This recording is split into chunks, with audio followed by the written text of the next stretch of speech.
not had a chance to see since the last meeting that we had. And so we are now beginning with the Metropolitan Transit Commission meeting of Wednesday, January the 22nd. And thank you all for being here. It's really good to see everyone again. So I'm going to go ahead and call this meeting to order.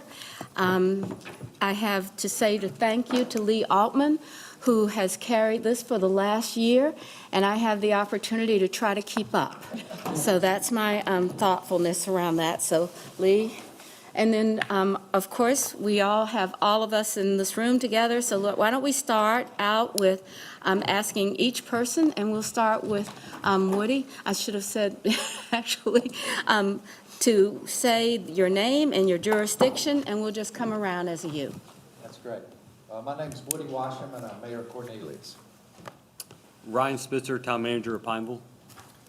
David Phillips, the Mayor of Pineville. And David, thank you for coming today. Thank Yes, you. ma'am. We Thank know you. that you have things that are going on in your life, so but appreciate that. Thank you. Brad Thomas, City Attorney's Office. Marcus Jones, City Manager, Charlotte. Brent Cagle, Interim CEO, Cats. Vi Alexander Laus, Mayor of Charlotte. Rusty Knox, Mayor Davidson. Lee Altman, Mecklenburg County Commissioner, serving at large. And Vice Chair. Oh, and Vice Chair of the County Commission. Dina DiOrio, Mecklenburg County Manager. Anthony Roberts, Town Manager, Huntersville. John Higdon, Matthews Mayor. Brad Simmons, Town of Mint Hill Mayor. Brian Welch, Mint Hill Town Manager. Jamie Justice, Town Manager Davidson. Thank you. This is a great turnout and a good way to start the new year for the work that we're talking about doing. But we have one task to begin, which is the selection of the MTC Vice Chair. And I would like to open the floor for a nomination. I'll make a motion, Madam Chair. I'd like to nominate Mayor Rusty Knox. Thank you Second. very much, Mayor. So we have any other nominations? Hearing no other nominations, Rusty, are you willing to accept this appointment? Yes, ma'am. So with that, all in favor of Rusty continuing to be our vice chair, please raise your hands. Anyone in opposition? Well, there you are. Thank you. Again, thank you. Any remarks that you'd like to make? No, ma'am. Okay, thank you. Go forward and do good work. And that's why you're That needs to be in the minutes. I don't know, we may have to move you over by Brad. You know, so. In the minutes. I know. Keep talking, didn't. Right. So the next item that we have on our agenda is approval of the November 20th meeting as a summary. Has everyone had an opportunity to review those comments and the notes as documented in our materials? So if everyone is okay with this, do we have a motion and a second to vote to approve the August meeting summary? Motion to approve. We have a motion and a second. And so is there any discussion? Hearing no discussion. Oh, Ms. Just Altman? wanted to let you know, I think Mayor Clark may be online. Okay, thank you very much. I cannot even see where that is, so we'll find out. Okay, so we have one item, and before we go to that item for a vote, let's see if I failed to address the people that are online and providing their attendance and guidance there. So do we have anyone online? Emily, are we good? Is there any of our regional? There are people online, yes. Yeah, it looks like Manager Hawk. Okay. We will have to figure this out. Okay, Manager Hawk. okay, all right. So we are making sure that we can see that, I want to try to get everybody in. Okay, so we have the following folks that are attending the meeting virtually, and that is, we'll have you go ahead and is it possible for them to recognize themselves? So can we start with Ms. Hawk? I'm not sure why. Oh, there we go. Ms. Hawk, can you hear us? Okay, not quite sure on technology here. I'm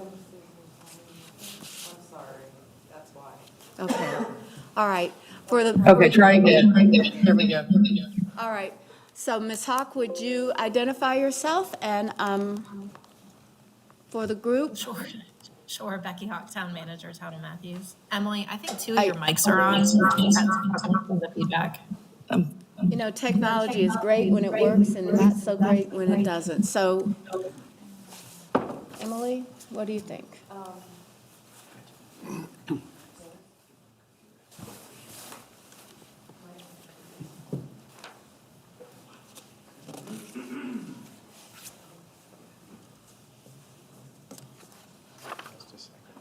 Okay, we'll wait. I mean, this is important. Okay. All right. So did we get Ms. Hawk? Yes. And now, Renee, Ms. Gardner? Ms. Gardner?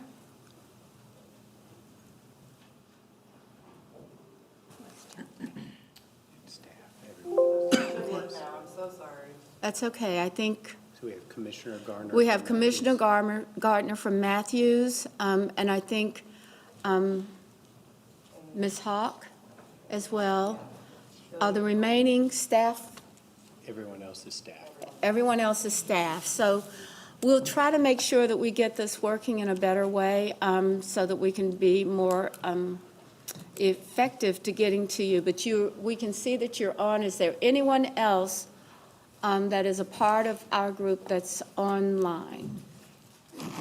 Okay. All right.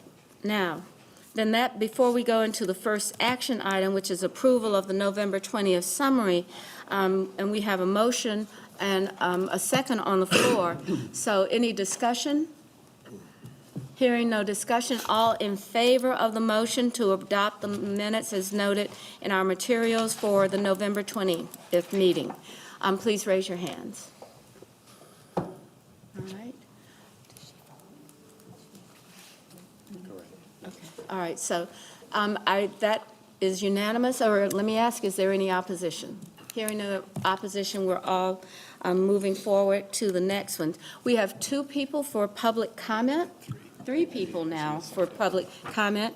Karen Sullivan, Christopher Alexander, and Barry Green Jr. In our process, we'll invite you to come to the podium, and then you will have 3 minutes to speak. So let's start our first with Karen Sullivan. Ms. Sullivan? Mayor Lyles, I don't think the people online can hear us, so maybe we should pause. Because Ms. Gardner, can you hear us? Now I can. Okay. Okay. Thank you. All right. Ms. Sullivan, welcome, and you have 3 minutes. Thank you. Good morning, mayors and commissioners. My name is Karen Sullivan. I'm here on behalf of North End Partners. And we are here to formally request modifying the CATS Red Line design plan to add a station at West Craighead Road and Graham Street. So Charlotte taxpayers will pay nearly $100 million to create this wonderful commuter rail service through Davidson, Cornelius, and Huntersville. Yet the Red Line has a 6-mile service gap on the approach to Uptown as it passes through North End. So this is the reason that we're asking for an additional station to address that 6-mile service gap and to give North End access to the same benefits that those other communities will have. So that with the addition of that station, North End will share the benefits of the Red Line and not just the burdens, which are noise, pollution, and traffic congestion at the crossings. And we ask urgently for your help with this as CATS is reviewing the design plan. So thank you for hearing this, and we appreciate your consideration for this. Thank you very much, Ms. Sullivan. I think that we've all gotten an email as well as having your comments for the record today. Yes. So, Thank you, Mayor Lyles. hopefully you can continue to join us as we make this plan work for our community. So thank you very much for Thank being you. here today. All right. Christopher Alexander.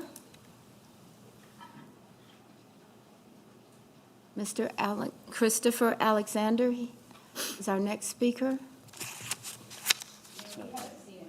We have not seen him come in. Thank you very much, officer. All right, so we'll go to Barry Green, Jr.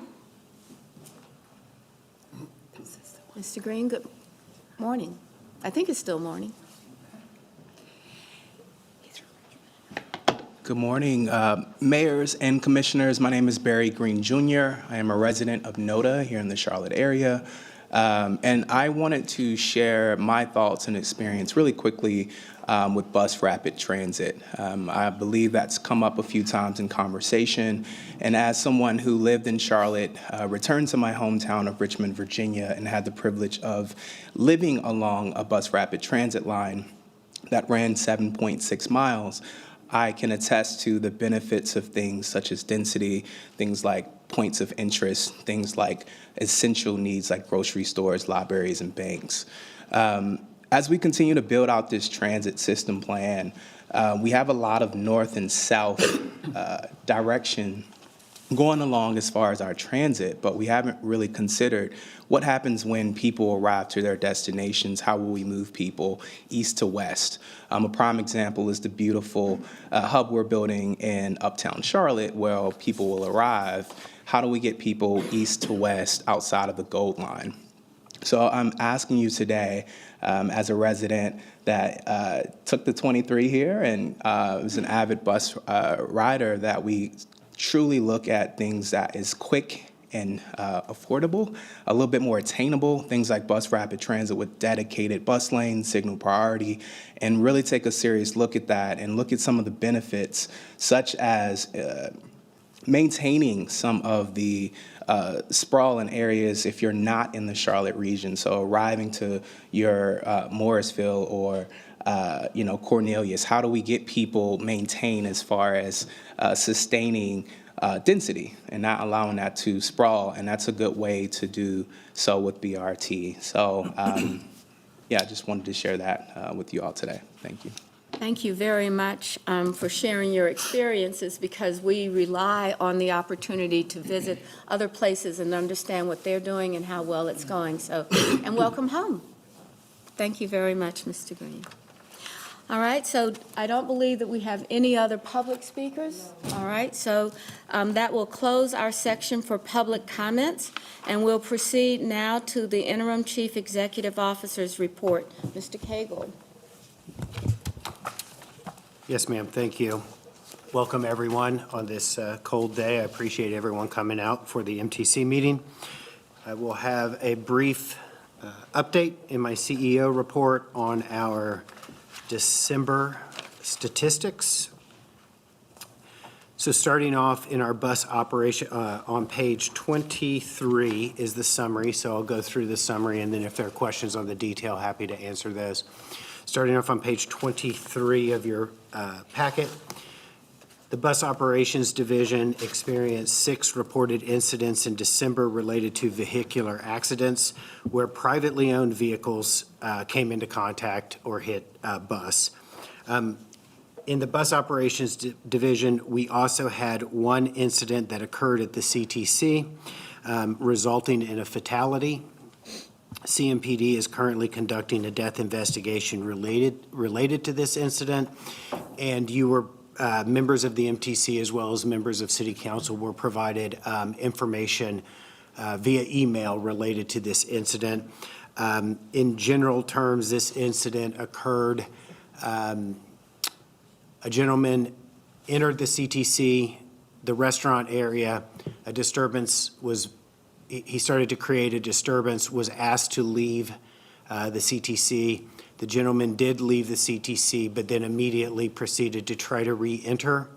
A security guard informed him that he was not able to re-enter, and the gentleman there was a scuffle with the security guard. The security guard, she took action, again, with training, using her baton to try to free herself from the gentleman. Ultimately, some private citizens were engaged in this. The gentleman was taken into custody, and CMPD responded. However, the gentleman did require transport to the hospital, where he later passed away. So again, CMPD is conducting this investigation, and it is a death investigation at this point. In our paratransit division, there were 2 incidents reported in December, neither of which were the fault of the STS operator. In our rail division, there were 2 reported incidents. One, there was damage to a vehicle, the vehicle's skirt. So the skirt is what hides the train wheels. This occurred in the yard. The operator, the vehicle was in for maintenance, and quite frankly, the operator forgot to put the skirt down before they pulled it out, and it created some minor damage to the vehicle skirt. The second incident was at our Archdale Station Park and Ride. CMPD was called to investigate a vehicle that there had been reported gunshots in the area. As we reviewed the video, a vehicle entered the Park and Ride. They parked at the edge of the Park and Ride near some access points where a pedestrian came onto the property, entered the vehicle, and a short time later, the call for CMPD came out. Again, they are investigating this incident as a death investigation, but there's no indication that either of these folks involved in this were transit riders. It just happened to be at the Archdale Station Park and Ride parking lot. Our ridership summary: on-time performance in December, 81% of bus services were on time. Again, this is slightly below our goal of 85%, but I will say it's a little bit higher than the last couple months, so we're pleased by that. Of that 81% on time, 15.8% were late and 3.2% were early. We continue to work with the bus contractor to develop strategies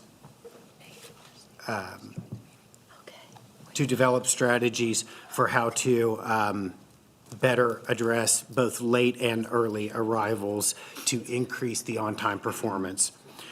As far as ridership goes, we saw total system ridership increase by 8.6% compared to December 2023.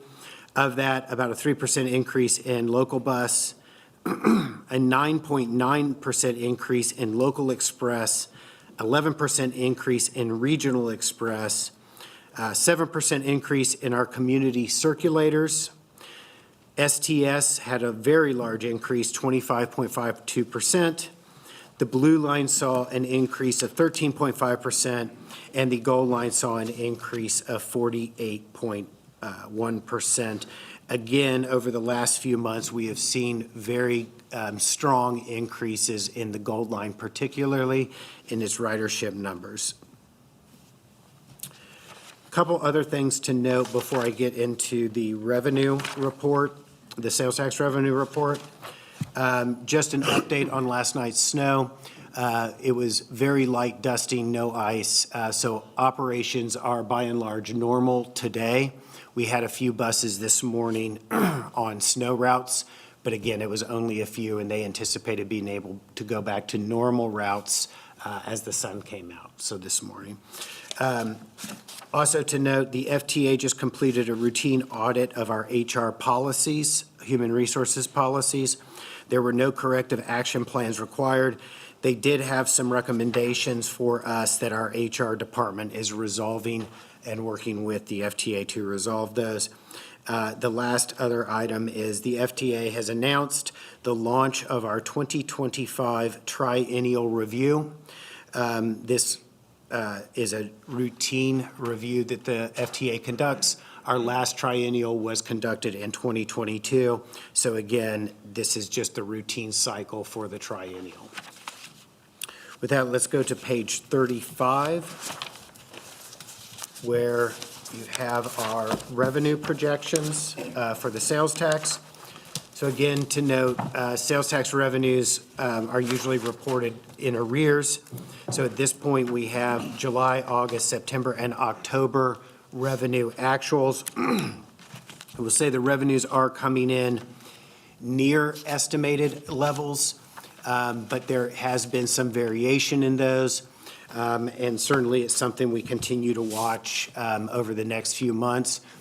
I will note that we have a budget workshop, the first budget workshop scheduled for February, for our February meeting, where we will be prepared to talk to you more about the revenue forecasts and our expenditure forecasts for the next fiscal year 2026. With that, Madam Chair, that is the completion of my report. All right, thank you very much. I believe since the Brent started his report, the mayor of Huntersville, Christy Clark, has joined us by virtually. Is that so? Christy, welcome to our meeting. I think we're just about at the beginning, so I'm not sure that you missed anything except Brent's report, which is available in your materials. So thank you very much for joining us. All right, so the next item on our, if you covered everything, did you want to cover the communications report, Brent? No. So there's no report on that. The communications that we sent out over the last month have also been included in your packets for reference so that you don't have to go back and try to find them in your email. Thank you for helping us. So the next item that we have on our agenda is an informational item for Elizabeth Presutti to come in and present this for us. Elizabeth, good morning. Good morning.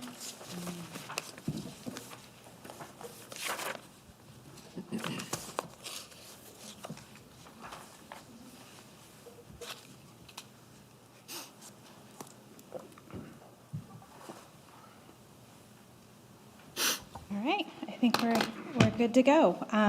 Well, we are excited to be back in front of you this morning to provide you an update on our microtransit service.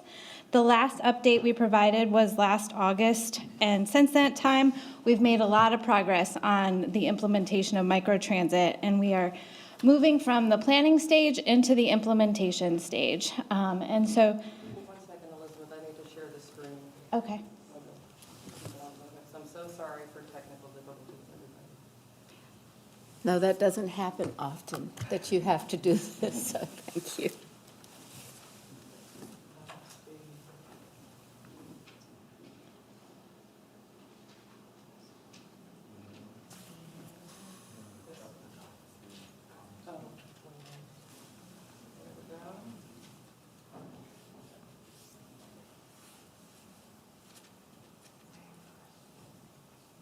I'm going to hire you.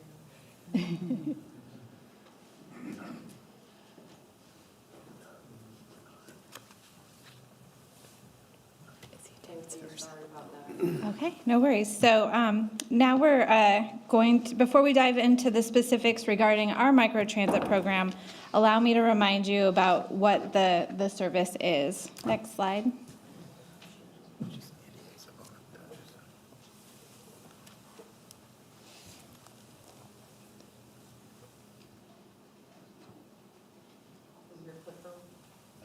Can I? Okay.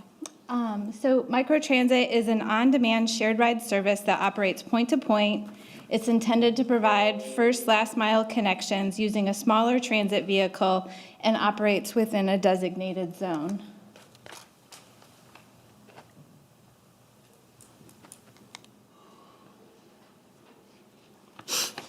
Okay. I think we're going. What we have completed to date, we have established the zone boundaries for our microtransit zone. We have established the operating parameters, the service delivery partners, and established the service branding, which I'll review with you now. Next slide. So you'll see here our microtransit zone, which encompasses the towns of Davidson, Cornelius, Huntersville, and part of Charlotte. It covers the existing Village Rider routes and maintains a connection to North Lake Mall. The fare for the service is $2.20, which is the same as a local bus. We are not accepting cash on this service on vehicle, and we do have a limited number of paper passes that will be accepted just due to being able, for the driver's safety and being able to validate those passes as a valid fare type. The service hours for the microtransit service will be from 6 to 7 p.m. on weekdays and 7 a.m. to 7 p.m. on weekends. And we anticipate the wait time for a trip to be no longer than 30 minutes. And you will be able to book your trip in real time on the app or call a call center. We'll be working really hard with customers to really hope that people will use the app and migrate to that rather than calling the call center. Next slide. Our partners for our microtransit service are MV Transportation and Spare Labs. You'll remember that we issued an RFP last spring for a service provider and a software solution. We awarded contracts to these two partners back in September. And as we think about kind of what the services that they'll provide for us, MV, in conjunction with My Little Helper, which is a small business in Mecklenburg County, will provide the vehicles, the operators, provide dispatch services, as well as a call center and supervision for the service. Spare Labs will be our software provider and integrate their software solution into our real-time app, CATS Pass app. Next slide. We've also established the brand for the service. We really wanted to make sure it was simple and really describe the service. So CATS Micro is the name of the service, and you'll see branded vehicles out in the service zone as we look to launch the service. Next slide. So as we think about what's next, we're in the process of developing collateral materials as well as working on a schedule for engagement opportunities for the new service, which will start in February and continue on past the launch of the service. Next slide. So some of the engagement activities that we are planning are informational sessions with the community and riders of our Village Rider Service, community pop-ups at activity centers, doing targeted stakeholder outreach with businesses along with health and human service nonprofits in the area, doing ride-alongs on our Village Rider services to meet customers and share the service with them. We'll be offering travel training opportunities as well as partnering with the towns on additional opportunities, and you'll also see some paid advertising regarding the service. So as we think about our launch, today we are announcing the service, and a press release will be issued later this afternoon with some of the details on the service along with announcing our partners. On February 3rd, we will start community outreach and public outreach. On February 21st, we are planning a launch event for the microtransit service. And then on February 24th, service will begin. And then as we think post-launch, we'll continue those engagement opportunities as well as travel training for the microtransit service. So happy to answer any questions. All right, before we go into questions, I want to recognize two of our leadership, the elected officials here. I see Susan McDowell as well as Caleb. And I always forget your last name, Caleb, because you're just too young for me to remember it, okay? All right, Theodore, I actually do remember it, but I just want you to know that he has just joined in the state legislature and is representing which part of our community? Uptown, South End, NODA, all the high-density areas. Okay. And Commissioner, would you like to tell us which group, where your boundaries are? Sure. County Commission District 6, which includes Mint Hill, Matthews, Pineville, and Lower South Charlotte. All right. Thank you very much for being here and being present today. So we have had, you've heard Elizabeth's report. This is something that we've been working on and having some ideas around how it would work and make it possible for shorter rides and opportunities that we have presented to us. Any questions regarding the informational item on our microtransit? I do have one, Brad, sorry. You know, I made it almost 30 minutes without talking. So, Elizabeth, up our way, and you and I have already talked about the launch and everything. What's going to be the messaging? How are we going to get the word out about, is the Village Rider going to go away? You know, for me, I think at end game, it should. It takes too long to go from one place to another in the north end on the Village Rider, and I know that's what the end game for this is, but what's the timing? How's the messaging going to be to phase out the Village Rider if that's where we're going?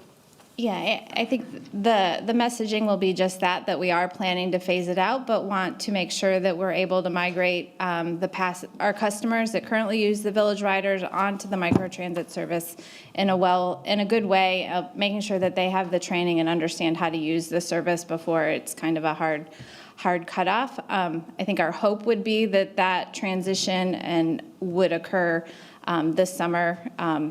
Ideally, I think if we aren't quite there, I think we could push it to the fall, but ideally it would be this summer. Thank you. All right. All right, Mayor Higdon? Can we go back to the slide that shows the service area? I think it's aptly named. It says micro. It's very micro because I can't see it on the handout.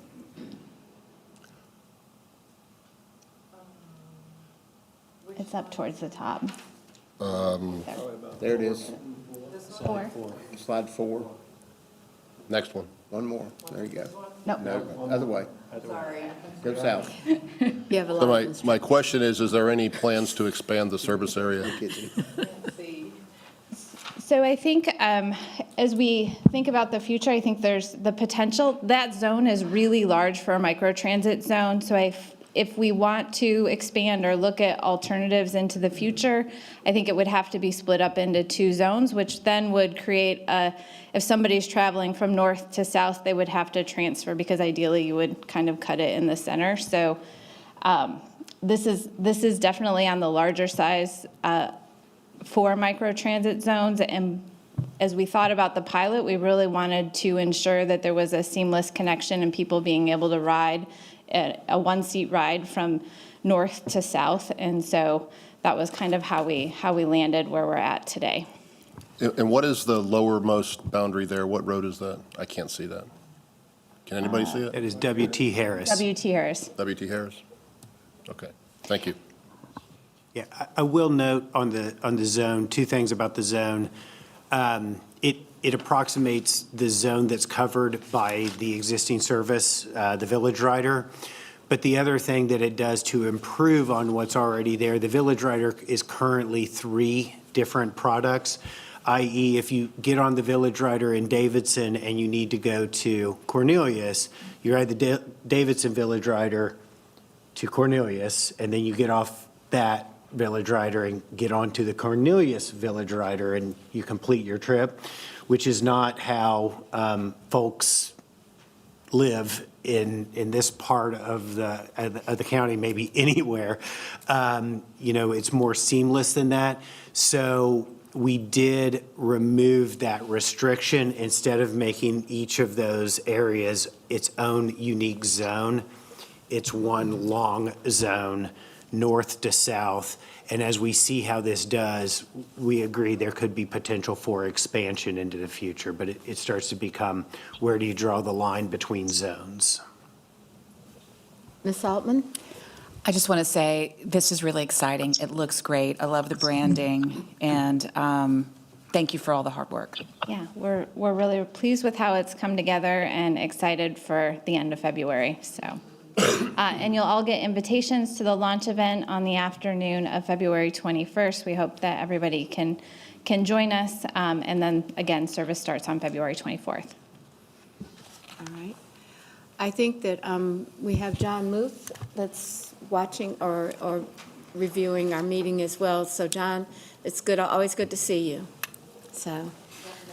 Mayor, Chairman Jurella, virtually. Okay. Commissioner Jarrell, thank you for joining us. Appreciate the work that you're doing and will do even more of, so thank you. All right, so the next item, we're going to move to action items. And our first item is to ask Brad Thomas to help us with the amended rules of procedure. We will talk, let's get Brad to go through everything that we need to do because we do need to take an action on this item. Brad? Thank you, Madam Chair. Yeah, so if you recall at our last meeting, we heard from the chairs of CTAG and TSAC, the advisory. Okay. Go ahead. The advisory boards for MTC. And they made recommendations to add 2 members to the Public Transit Advisory Committee, which is our new committee. And they asked to add 2 members to the 13-member committee. And they also asked that we do so with a preference for CATS riders with disabilities for 1 member and another member that was a fixed route bus rider. And so we made changes to the rules of procedure to reflect that. So those changes are in your packet in the rules of procedure. We also made a few administrative changes. There were a couple typos, and there was a section in there where we clarified the term. And so the term will be a 3-year term. We do have a provision in there where we wanted to stagger it so that they all don't fall off at the same time. And so we have a provision in there where the first group of appointees fall off at the end of 26, and then the next group of appointees fall off at 27. So there's some continuity there. And so those changes are in the rules of procedure, and that is the action. All right. Are there any questions regarding the change or the adjustments in the rules of procedure? I believe that we are going to have to adopt that, and as well, then we can develop the materials that will get people engaged with as a part of the advisory committee. So if hearing no further questions, do I have a motion to approve the amended rules of procedure regarding CTAC? So moved. Second. We have a motion and a second. Any further discussion? Hearing no further discussion, all in favor, please raise your hands if you are a voter, member of the organization. So, all right, so we have anyone opposed? We have no one opposed, so we'll proceed from there. So our, now I believe, Brad, are you going to review with us the membership? Yeah, I believe we have. So as part of that new PTAC committee that we've established, we have the 2 new members, and then we also have to make appointments. And so those 2 individuals with the preference for a rider with disability and the fixed bus route, those 2 will come from the MTC. And so the MTC will make those 2 appointments. And I believe we have...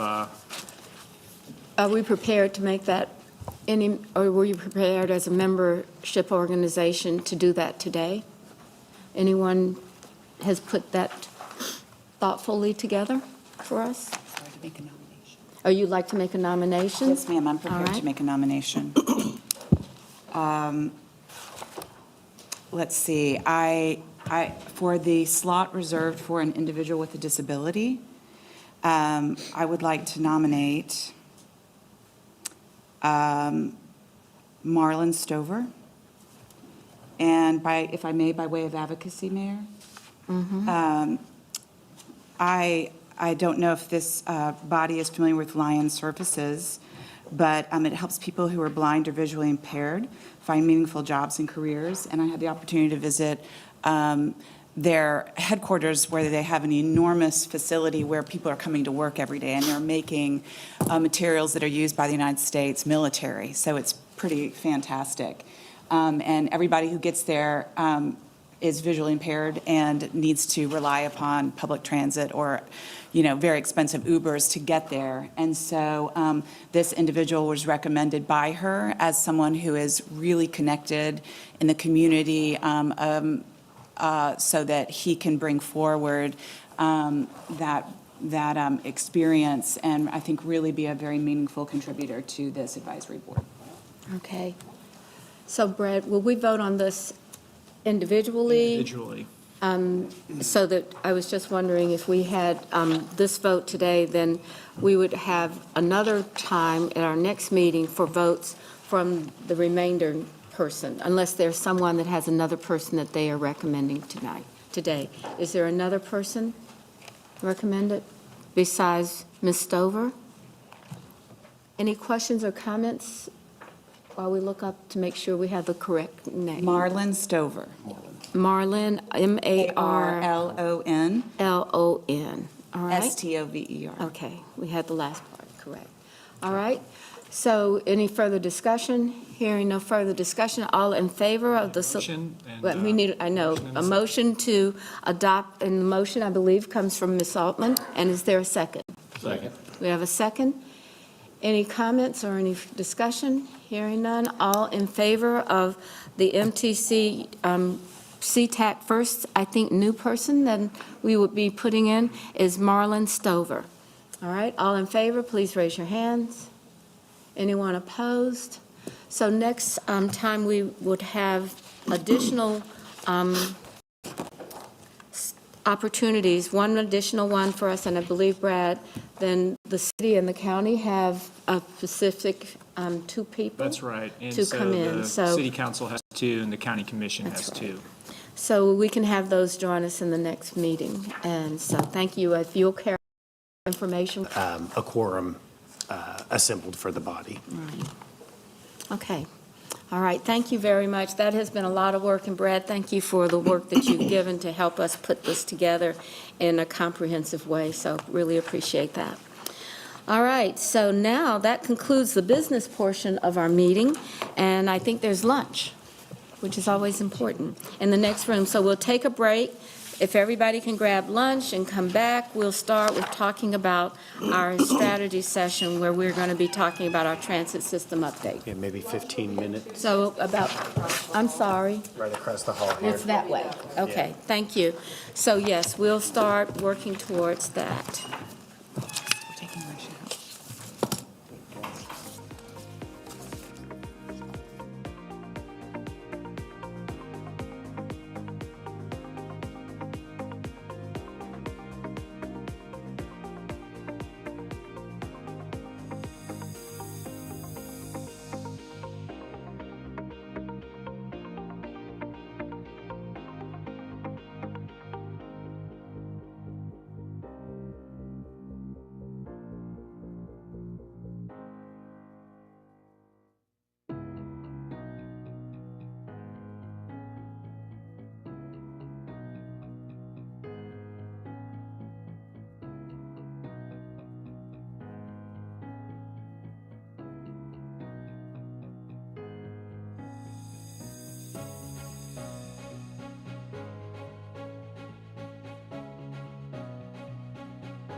If we could start up our afternoon session, I would really hope that we could start off and be able to get people in and out and doing the things. A couple of things before we start or move on. One, I want to make sure that everybody knows Renee Garnes from Matthews is online. Becky Hawk is online from Matthews, the town manager, and Mayor Clark is still with us from Huntersville. So we are still providing the information to those members that are participating virtually. And I expect that some of this is also being just streamed for the public as well. So thank you all. So let's go ahead and get started with our discussion. Before we move forward into having the staff come in and talk to us, I'd like to take a few moments to put in perspective a number of things. I know that almost all of us have strategic planning opportunities, and the city of Charlotte will be having theirs in the next couple of weeks. And it has been very important for us to keep our communications open with all of the council members as well as you. So I just wanted to take a little bit of time to talk about some of the key messages that we're granting to people as we're going through this program and what we're trying to do. So we all know that this is an investment that's extremely significant, and that we know that what we are going to have to make a determination of how we can use this money to serve our communities. I think we really should become committed to rapid transit service, especially in our corridors. So much of our corridors, and particularly in our city, is where people that did not have the opportunities that we had, or many of us had, and that those opportunities really became disparities. And so when we start talking about what happens with transit, we really are trying to figure out how to make sure that people that were in communities that got nothing are able to benefit from something that we have now. And so in our city, that's an important thing, because we are trying to work on the disparities that happened years ago with highways and all kinds of things that just, it was something that we're not ashamed of it, we own it, but we also know that we have to repair it. So I think that we have to look at this as our entire community will benefit for right now, and that we're not creating winners and losers. We're just trying to do what's right. And that was kind of like the number one Martin Luther King speech on Monday, which was like, there's time to do what's right, and it's time to do what's right. So as we're doing this, so I want to say that we're focused on transit. The multimodal nature of this will unleash unprecedented capacity. That we know that this is a transformational opportunity for our new bus program, but it's more importantly a new opportunity for the people that live in this region. And so with that, I'd like to actually open up the ideas of thinking about what's going on. As we dive into the discussion that we're going to have about a fiscally constrained transit system plan, I want to take us the step back and say, well, if not this, what then? Because this is over $17 billion, an investment in what's going to be our future. And the scale of this is, as I said, is transformational. So it will do more than we can possibly accomplish with the half-cent sales tax. Now, the Charlotte City Council had their legislative review with all of the members of the community that we had, and we were particularly grateful that we had Senator Vicki Sawyer to come and participate with what we're doing. And also to have our Representative Tricia Cotham to also talk with us about what this means to go to Raleigh, because it is significant and it's something that we have to figure out how to do. So our goal really is to get some direction on what we can do as a body so that we can do something for everyone in this region. So with that, I want to recognize our, I don't know if we keep calling you interim CEO, but I think we'll talk about what we want to do as we begin to take on what I think is probably the most important discussion and activity that we have in this community right now. And it's that way because it means so much to our future. So with that. I just have a sorry. comment. The folks online can't hear again, so. Thank you. I'm sorry. I didn't hear what you said. They can't hear online. I'm not sure what's the technology part. It's just, Okay, so we should be good now. okay? All So we right. got it? Thank you very Very good. much. All right, so Brett, why don't you start us off? All right, thank you, Madam Chair. So first off, I would be remiss without saying thank you, everyone, for coming again. Over the last 3 to 4 months, we've been updating the transit system plan financial model. You're all aware of that. We have Ms. Kelly Goforth, our Deputy Director over Development here today, as well as Mr. Jason Lawrence, our Planning Officer. We also have representatives from InfraStrategies, Ms. Carolyn Flowers, Ms. Sophie Guinea, and Mr. David Boyer are here. As we walk through this, a couple things. I think it's always good to start sort of with the bottom line up front sometimes. So I think you'll see a couple things come through in this presentation. Number one, a lot of work has been done. Number two, we have done quite a bit of community engagement already and over the years. And one thing that struck me as we go through the presentation, and hopefully you'll see this too, or keep this in mind, is we have a pretty clear directive from our community about what they want when it comes to transit. And today, as we go through this process for talking about the transit system plan, what we're really talking about is how do we provide what they want, right? So all transit system plans are the how, not the what. And as we've talked to the community, they've been very clear about what they want and what they want to see out of transit as it develops. I think the other thing that will become clear is there are options, and we're prepared to talk through those. And then the last thing is this is a process. It does not require a decision or a vote today of the MTC.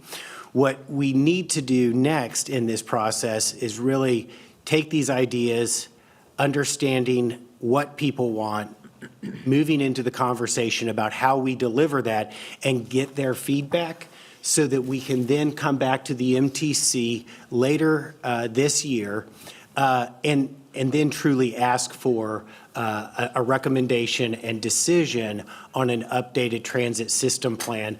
But again, today is not about making final decisions. Really, today is the start of the process as we think about going out and talking to the community more.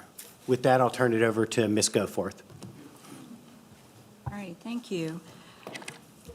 So thank you for the opportunity to share an update on where we are with the transit system plan update.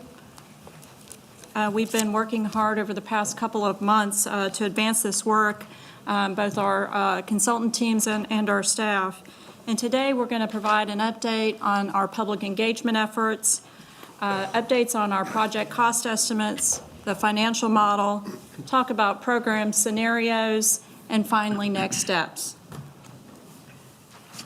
So first, just a reminder, this is a slide that we showed the MTC in the fall that outlined the process that we intend to take for the transit system plan update.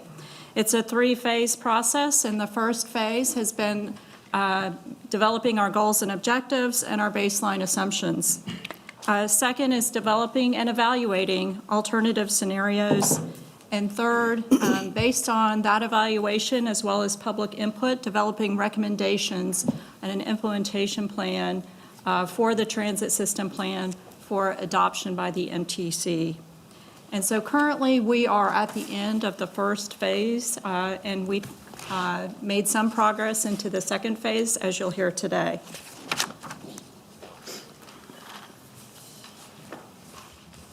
Okay, so first we'll start with an update on public engagement.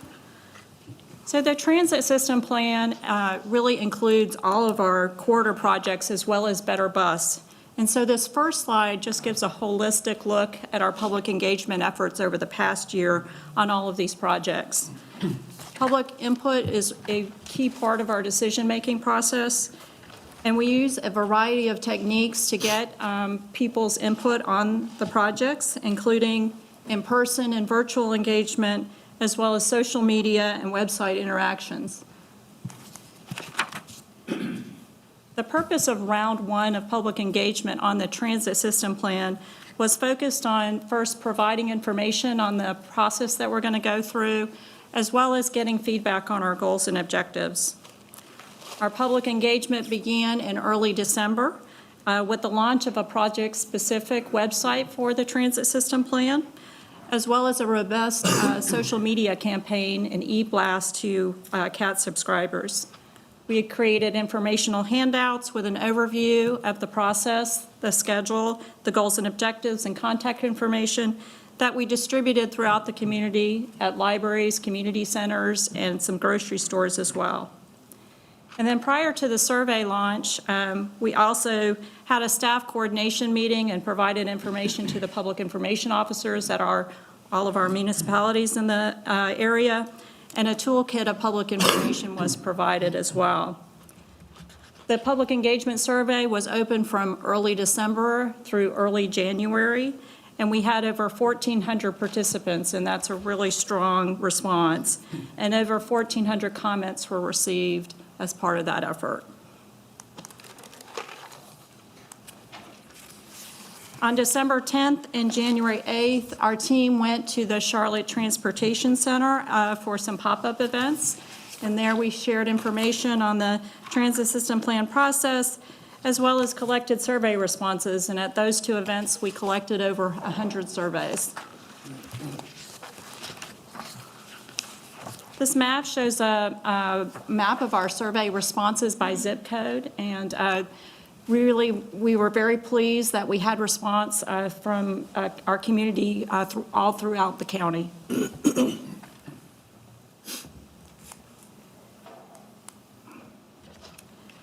So the primary purpose of the survey was to get feedback on the proposed goals and objectives.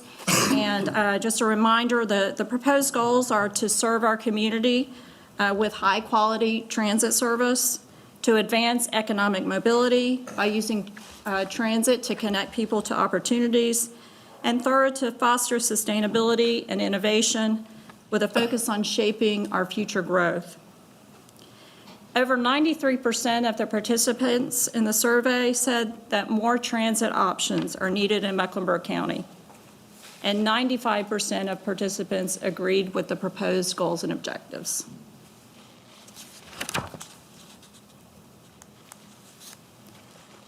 We received over 1,100 comments on what was most important to people as we update the transit system plan.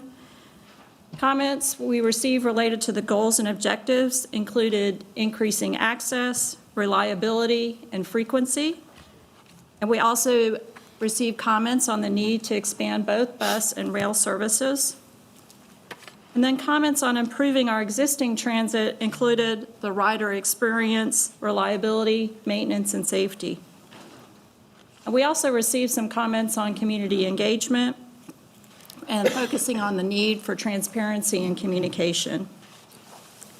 And we've included in your materials at the back of your handout is the full responses of all of the questions from our community survey, as well as demographics on the responses. So you have that for your further information.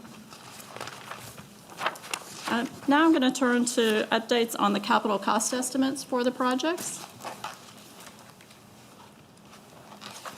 At the October MTC strategy session, you heard from Jason Lawrence on the latest updates to the Better Bus Plan.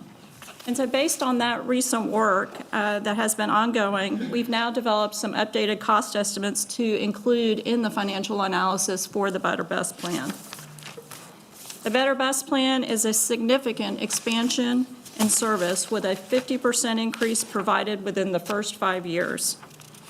This includes improving our 15 highest ridership routes to 15-minute frequency, which would provide improved service to over 60% of our existing riders. All other routes would also be improved to 30 minutes or better frequency. In addition, the Better Bus program includes full implementation of Microtransit across the county, as well as priority bus corridor improvements. And then on the capital side, in addition to the fleet expansion that would be necessary to provide the service improvements, there are included in the Better Bus improvements at our bus stops, over 2,000 bus stops, operator comfort stations, as well as funds to renovate the Charlotte Transportation Center and construct the bus facility at the Charlotte Gateway Station. So what are some of the benefits of the Better Bus plan? The Better Bus plan will significantly expand service across our service area, focused on improved frequency and coverage to increase access to opportunities. With the proposed plan, the number of people with access to 15-minute service will increase almost 10 times. Microtransit will result in a significant expansion in the areas that will have access to transit, with 72% of the county with access to 30-minute or better service. And if you increase that measurement to within half a mile, it goes to 90% of people served. Kelly, Yes. hold on just a second. Can you go back to the first Better Bus slide? Yes. One thing I did want to mention here, and I know there's a lot of information on this slide, but I want to underscore, and they are in bold. One of the things, the values we see on Better Bus, bear in mind 60% of our riders are bus riders. So the majority of transit users ride the bus. The bus system, I've said this before, and I'll keep saying it, is really the backbone of the transit system.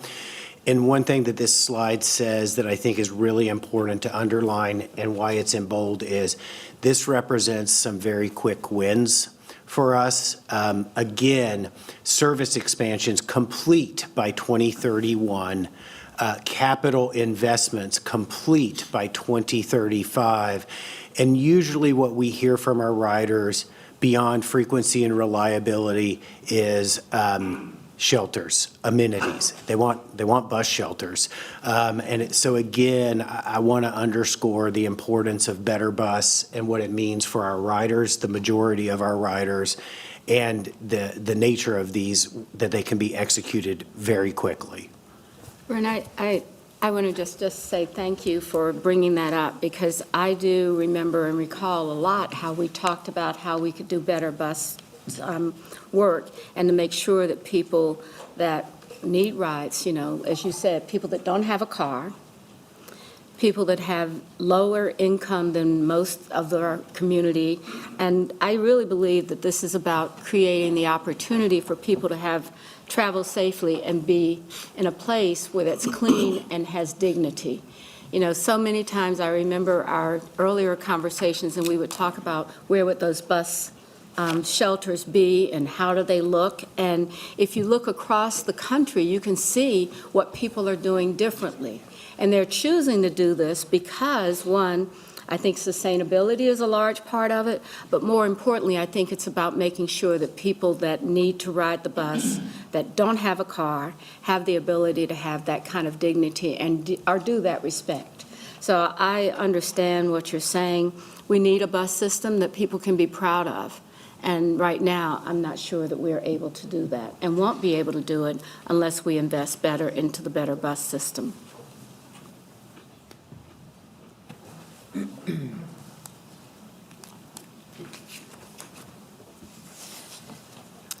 Okay, we'll move on to the rapid transit corridors, where we've updated the capital costs for all of the projects.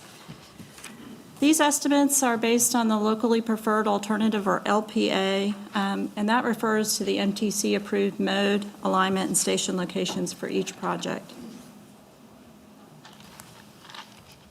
The red line is a proposed 25-mile commuter rail project with 10 stations from Charlotte Gateway Station to Mount Morn in Mooresville. The updated capital cost estimate in base year 2024 dollars for the red line is $1.38 billion. This estimate updates the previous 2009 estimate with updated unit costs and also incorporates changes to the scope of the project. It also includes repayment of the O-line right-of-way costs to the City of Charlotte. I also wanted to note that we do expect a new 15% design cost estimate later this spring, and so this cost could change somewhat, and we would incorporate that as we move forward to finalize the transit system plan recommendations. But this update does include preliminary estimates on the scope changes that we've made during 15% design, as well as including the required improvements from the Norfolk Southern Comprehensive Rail Agreement. Can I ask a question? Yes. Mayor Hazen? You mentioned that this is going to Mooresville. That's now the terminus is in Mooresville and not in Davidson? The current adopted LPA, locally preferred alternative for the Red Line goes to Mount Morn in Mooresville. Let me clarify that. So again, as staff, we're not altering an approved LPA, and that is the approved LPA. We also know that we cannot go into beyond Mecklenburg County without express permission from Mooresville and Iredell County. So if that permission is not received, we would not proceed, but this is still the LPA. Now, it's also important to note $1.38 billion does represent the entire cost of the entire alignment in the LPA. However, the financial model assumption is that Mecklenburg County taxes will be used to fund only Mecklenburg County or only improvements in Mecklenburg County, not beyond. So none of the funds from this tax would be spent in another county? That is the assumption that we have made in the financial model. Well, that's why I asked the question. That's very problematic if that's not the case. So.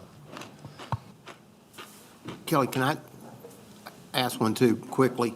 The original estimate of $770 million, did that estimate include the cost of purchasing the corridor? Had we already folded that in at the time? The $78 million we've spent, was that figured in that original $0.77 billion? There was some amount included for right-of-way acquisition. I would have to look back at the detail to see actually how much was assumed at that time. Thank you. All right. Madam Chair. All right. Ms. Altman? Mr. Cagle, can you address the difference between light rail and commuter rail, just so we can all be talking about the same things as we go forward? Yeah, absolutely. Both light rail and commuter rail would fall into the category of rapid transit. But with that, they start to differ significantly. Light rail is exactly that. It's a light rail vehicle. It is a lighter vehicle. It has different operating parameters, i.e. it can start and stop faster. It's an electrified vehicle. And typically, you would see more stations or closer groupings of stations along a light rail alignment than you would on a commuter rail alignment. It's also important to note that you cannot mix a light rail vehicle on a heavy rail alignment with those vehicles for safety issues. And so when we think about commuter rail, it is a heavy rail vehicle similar to an Amtrak train. And so that changes the operating parameters of the vehicles. They have a longer period of time that they need to accelerate and decelerate from stations. And you also typically tend to see less tight groupings for stations along those alignments because of that, because you're trying to create a running time that is reasonable along the entire alignment. But those are very different technologies, and they are not interchangeable or compatible amongst each other. I have actually a question, if you don't mind. All right. Can you just speak very briefly about the required improvements to the Norfolk Southern line per the Comprehensive Rail Agreement? What was required to be done as part of that? Yes, so as part of the negotiation for the acquisition of the right-of-way, we developed this comprehensive rail agreement and had a review of the design for the future red line. And really, this is focused on accommodating freight along the corridor, as well as, current freight services which are required to be maintained. And so this is additional sidings to allow passing of trains, both commuter rail trains as well as freight trains, as well as improvements to access the Center City Charlotte. We reached agreement with Norfolk Southern that we can utilize their main line for the piece from the end of the O line into Center City. That requires some improvements on the main line as well to ensure that we can maintain and not impact freight service as part of that. Thank you. One more question. Can you address, this is, begins at Charlotte Gateway Station. How will that be connected to the CTC in terms of access and symmetry? Absolutely. So the Charlotte Gateway Station for the red line is on the west side of the Norfolk Southern tracks. The proposed Charlotte Gateway Station, that would include intercity rail, and the proposed Silver Line is on the other side of the tracks.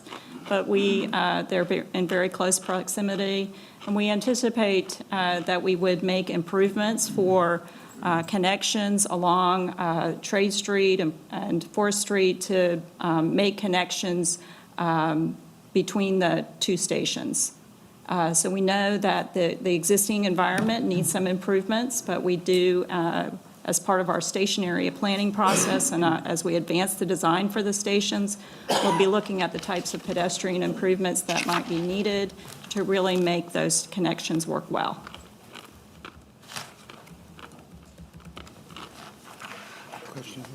All right, yes. And On the 42 trips, I mean, how does that sort of work out? What is that, 42 trips from Charlotte to Davidson? Just trying to get a better feel what that really means. It really means it's 30-minute peak frequency and 1 hour midday, and we frequency given the early morning hours and late evening hours, that results in about 42 trips a day, so 21 each way. Thank you. right. Any other questions? Are we ready to move forward? Okay. The Silver Line East project is a proposed 15-mile light rail project with 17 stations from Charlotte Gateway Station to the CPCC Levine Campus percent design, with the current estimate at $4.77 billion in base year 2024 dollars. This cost reflects more detail and some changes in the design, which actually resulted in a slightly lower cost in 2024 dollars. And those changes are listed here on the slide. The Silver Line West project is a proposed 7-mile light rail project with 8 stations from Charlotte Gateway Station to I-45 just past the airport. The current Silver Line West cost estimate is $2.13 billion in 2024 dollars. No additional design has been completed on this project since the last estimate was completed in 2022. The estimate is slightly higher due to updates in unit prices. The Gold Line West is a proposed 2-mile extension of the existing Gold Line streetcar service from the current western terminus at French Street to Rosa Parks Place. The current cost estimate is $380 million in 2024 dollars, which reflects updated unit prices, quantities, and contingencies. In addition to these updates on unit prices, the project team has also added costs related to water and sewer replacement and roadway reconstruction to be consistent with the Phase 1 and 2 implementation of Gold Line. As you're aware, we're currently underway with a design study for the Gold Line, and we do anticipate an updated design and cost estimate for the Gold Line in the fall of 2025. And as we continue to emphasize, we're early in the project development process for all these projects, and updated cost estimates are normal and expected throughout this design process.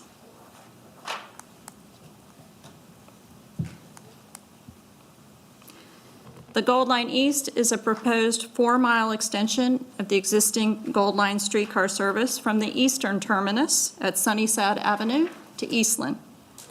The current cost estimate is $465 million in 2024 dollars, which again reflects updated unit prices, quantities, and contingencies. And as with the Gold Line West, we expect an updated cost estimate in the fall of 2025.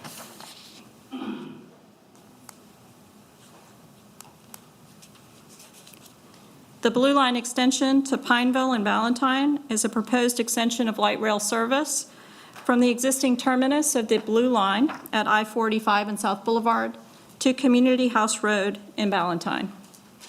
The cost estimate for the project was updated to $1.8 billion. This estimate is based on the per-mile cost from the most recent Silverline cost estimate.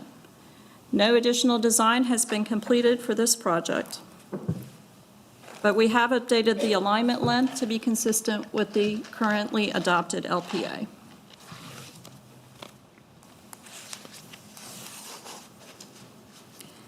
The Blue Line platform extension project would lengthen the remaining 11 platforms along the original Blue Line to accommodate 3-car trains.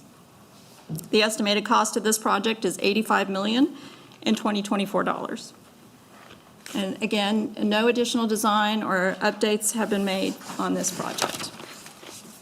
Madam Chair, may I ask a question? And with that, Just may I ask a question? any questions on the cost estimate? So on all of the lines, except the red line, is it a true statement that we don't have the right-of-way? We will have to go out and obtain the right-of-way and buy that land, negotiate for that land, every bit of it, except the red line. Is that right? Except for a little caveat on that would be the Gold Line in existing roadway, right? So there may be some additional right-of-way costs, but we obviously own the roadway right-of-way where we would construct the Gold Line extension. Okay, thank you. So can you just talk a little bit about how these estimates are going to be updated going forward and what contingencies you put in place? I mean, do you think these are good estimates, or you think they're, $2024, do you think they're going to escalate by a certain amount as we continue to go forward? So what can we expect in terms of further cost escalation? Right. Well, I would say these are, want to jump in first? One point on this, the $2024, so the reason we put them in $2024 isn't because we thought 2024 was a great year or anything. It was to create an apples-to-apples comparison from what you had seen before. So the previous cost estimates were in $2024, and we wanted to create that so that you see an apples-to-apples comparison. But beyond that, Ms. Goforth, please go ahead. And so I would say we believe they're good cost estimates for where we are in the project, and we're early on in the project. And because we're early on, we include significant contingencies in those cost estimates. And as we advance design and we know more about the project and what's required, then we're able to reduce those contingencies. And so sometimes what we hope is that that's going to balance out. As we advance design, we know more, those costs, the real costs might increase, but the contingencies go down. And that's what we saw with the Silverline East 30% estimate. As we advanced design, the estimate actually was a slightly lower. We made some updates in the unit prices, but we also had higher contingencies at the 15% level design, and we've been able to slightly lower them now at 30%. And you may not be able to answer this, but to the extent that the cost increases are due to the changes from the previous estimate as opposed to just cost escalation, can you sort of give us a feel for how much of this is due to the changes versus cost escalation? Yeah, it really, it varies among the projects because, and we do have more detail in, on the progression of the cost estimate where we are able to break it down as whether it was an increase related to unit prices or scope changes. So really, it's a mixture of things because sometimes we did make changes in the scope of the project. For example, on the Silver Line East, removing the Amity Garden Station, which the MTC approved previously, that reduced that cost estimate, but we updated unit prices that may have slightly increased it. So some of these are offsetting each other. But generally speaking, for most of the projects, it's an update in those unit prices, so it's related to escalating prices. I will say, with the red line, clearly we know a lot more as we have completed our negotiation and ultimately the purchase. So on the red line, right, understanding what was going to be required to operate commuter rail in I guess, harmony with freight rail, really did help us understand what improvements would be necessary. But as Ms. Goforth said, it depends on the project, and as we have more information, we certainly always want to keep everyone abreast of those. And we tried to include on your slides, I didn't go over all those details, but the major scope changes in the project for each of the projects are listed there. Madam Chair? I'm sorry. Go ahead. So, thanks, Madam Chair. So Dina, to your question, and I'm representing, I guess, the managers, it's any other project, when you're at 0% design or 15% design, no matter how much you're setting aside for a contingency, it's really, really tough to say you've nailed it. So I appreciate what Kelly said. I don't want to put cats in a place where 3 years from now, someone says, you said this was a good number. So even on slide 25, which I think Info Strategies will talk about the process and how you get into the federal hopper and how you eventually get to 70% design. But we're very early in some of these designs, and the top we have is 15% on any.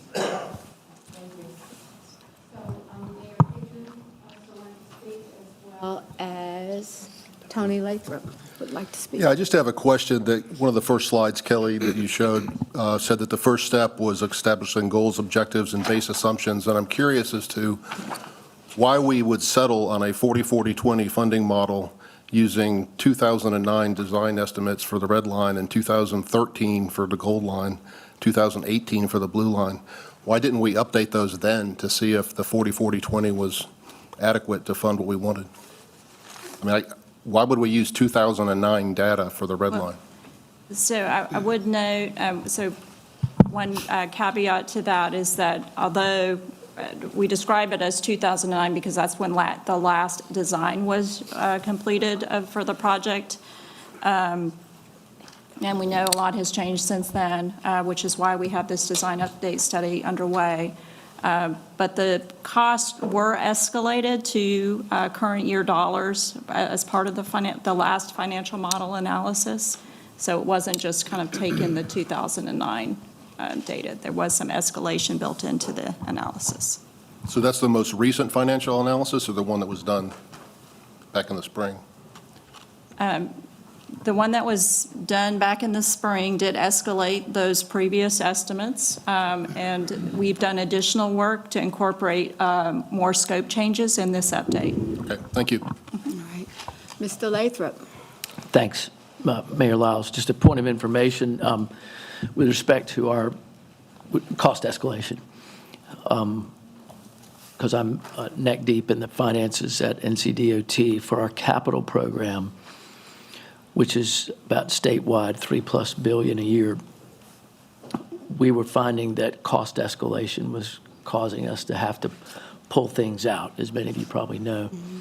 So for our most recent iteration, we set just general principles for cost escalation of 5% per year, inflation factor in there, compounded for 5 years. For the 5 years, the first 5 years of the program, just that's just a point of information, just a sort of a general feel about how construction type costs, which is materials, labor, everything is generally kind of on that kind of upswing. And, we're sort of a victim of our own success because of the growth that we have that's driving up prices. Okay, thank you. Madam Chair, I think at this point, that was a perfect segue to move over for InfoStrategies to start talking to us about the financial model updates and some of the information that's beyond cost of projects. Thank you.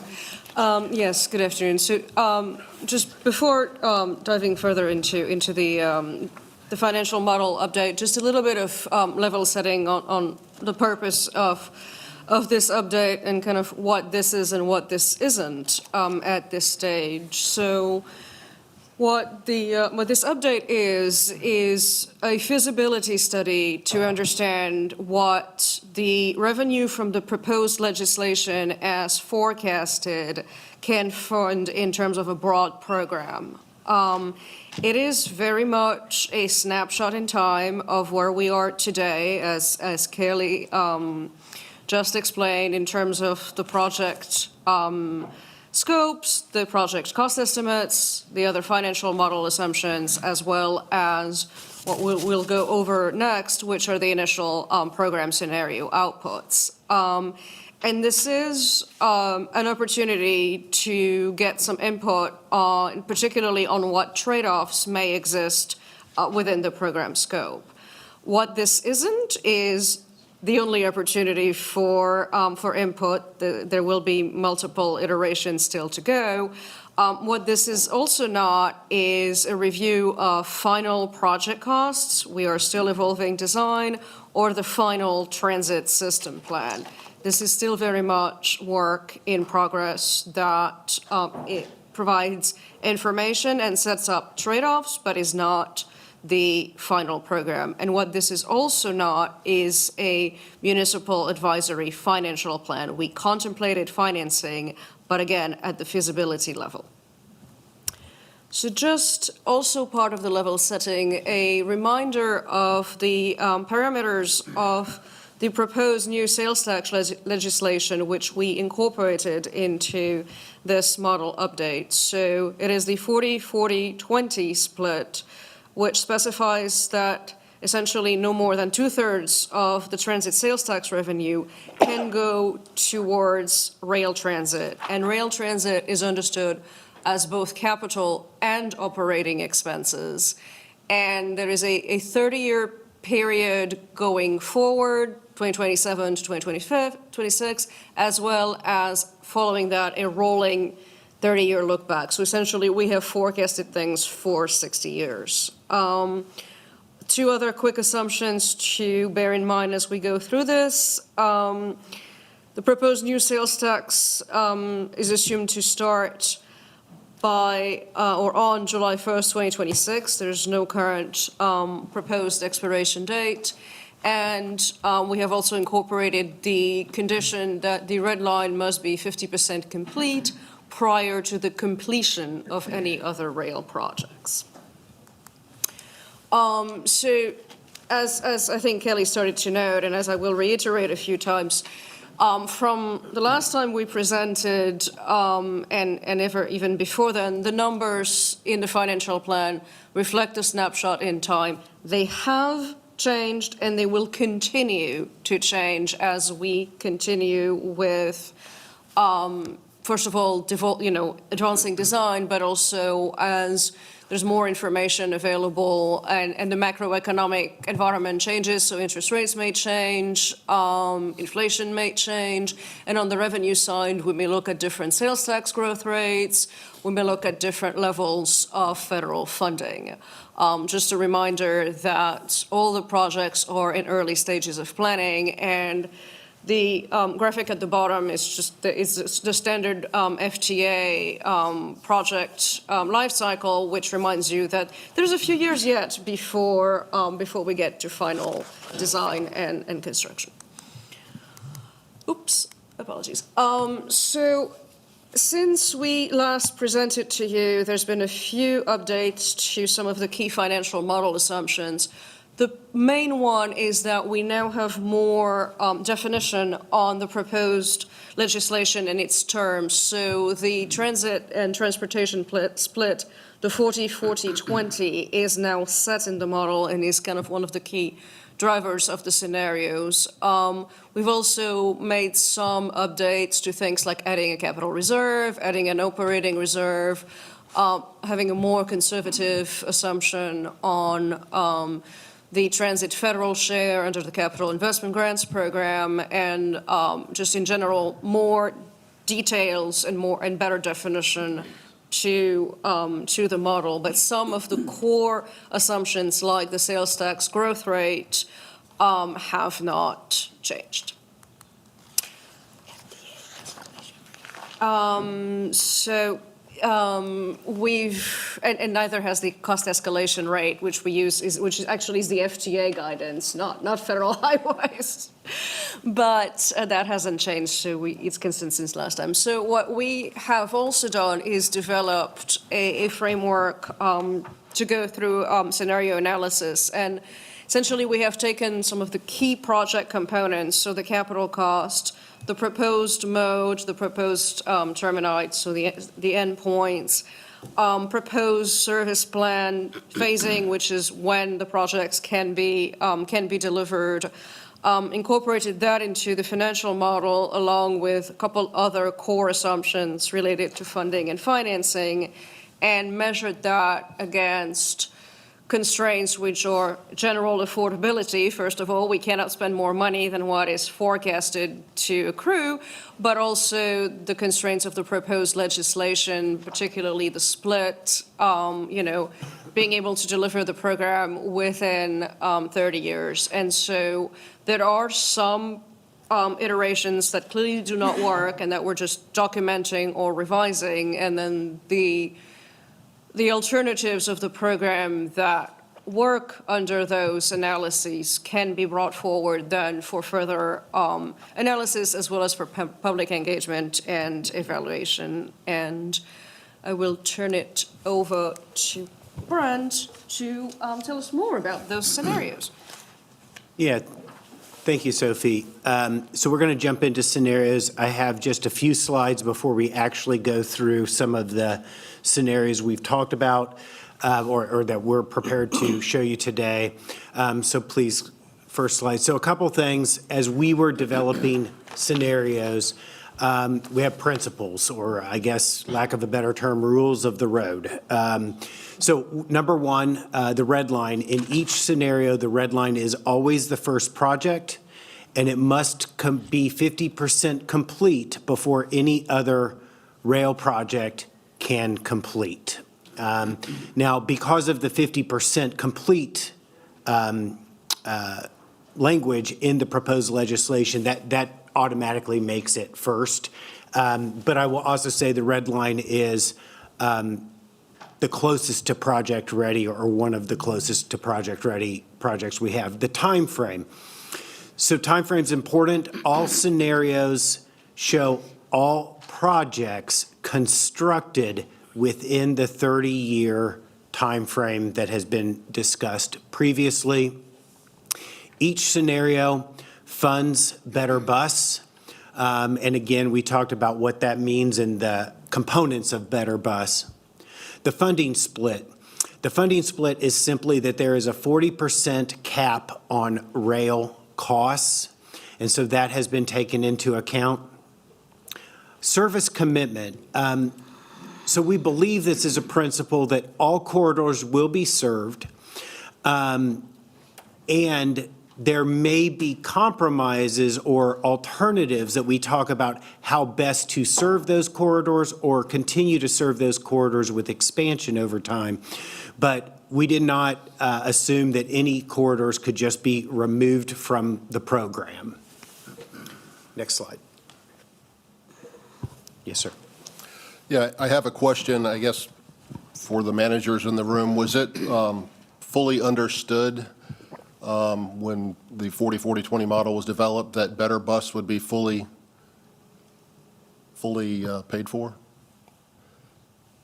Would be what? Would be what? I couldn't hear the end of it, Mayor Hickman. So scenario number 3, was that fully explained and understood? Because I don't remember hearing about Better Bus would be fully, absolutely paid for. I'm really asking for the managers. I wasn't in the room, but I don't recall that being put forth as a principle or an absolute. Not saying Better Bus is a bad thing, but takes up a good chunk of money. So, Madam Chair, I think the biggest thing, Mayor Hickman, is that, and I think I'm right with this, Brent, Better Bus wasn't really defined at that point. And so as CATS was better able to define Better Bus, it became important, my understanding, that being close to that 20% provides many of the things that were shared earlier.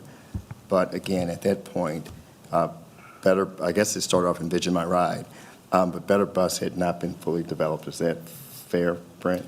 There were concepts associated with it, but not specific plans for how to execute that.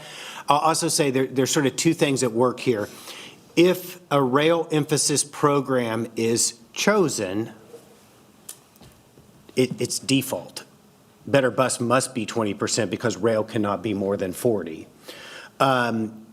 However, what I would also say to that is, to the manager's point, there are meaningful improvements that I think that all of our community want that cost 20%.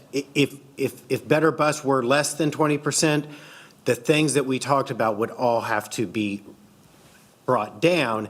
And when we think about bus, again, 60% of our ridership, and knowing that it supports the rapid transit corridors, that is the thinking. But yes, Better Bus is 20%. In a rail scenario, it must be by default because of the rail cap. But beyond that, it is about what you can do and how that improves transit for the community. Mr. Cagle, following up on that point you just made, how many new stops do you believe Better Bus fully funded could deliver? Because I believe the slide we saw talked about increased frequencies, increased headways, but I don't recall it saying how many new bus stops we could have, which is very important because there are a lot of areas across Mecklenburg County as you go out away from the core that really do not have one nearby. Yeah, so there's two things on that, and I want to give you the straightest answer I possibly can, even though it may not sound as straight as it should. As we implement microtransit, we may actually see that stops are removed because they're unnecessary. That stop that everybody drives by and it's in a ditch with weeds growing around it that nobody ever stands at because there's no sidewalk or those kinds of things. As we implement those microtransit zones, the stop is your front door. And so it's a bit of a push-pull. As we implement microtransit, we actually may see a reduction in some stops because those stops aren't used or aren't needed. But as we enhance fixed route service, absolutely, we will be evaluating how not only do we add stops, but we add amenities to those stops. Okay, because I'm certainly concerned that we use every dollar allocated to the bus portion to get bus service really accessible to the farthest reaches of the county, so Yes, ma'am. everyone has access. Thank you. Okay, so next couple slides are about trade-offs, and this is really the lead-in. So as we think about the scenarios, there's a couple ways to look at this. A rail emphasis scenario. The other end of the spectrum is a BRT, or bus rapid transit emphasis scenario. And then there are some middle ground scenarios, a mix. But as we talk about rail scenarios, what we know is the current plan with the LPAs as envisioned, as rail, is not financially feasible with the funding proposed. So to preserve rail, a viable or valid way to do that is to identify alternate terminus points, or said plainly, shorten the line, and then allow for future expansion of rail.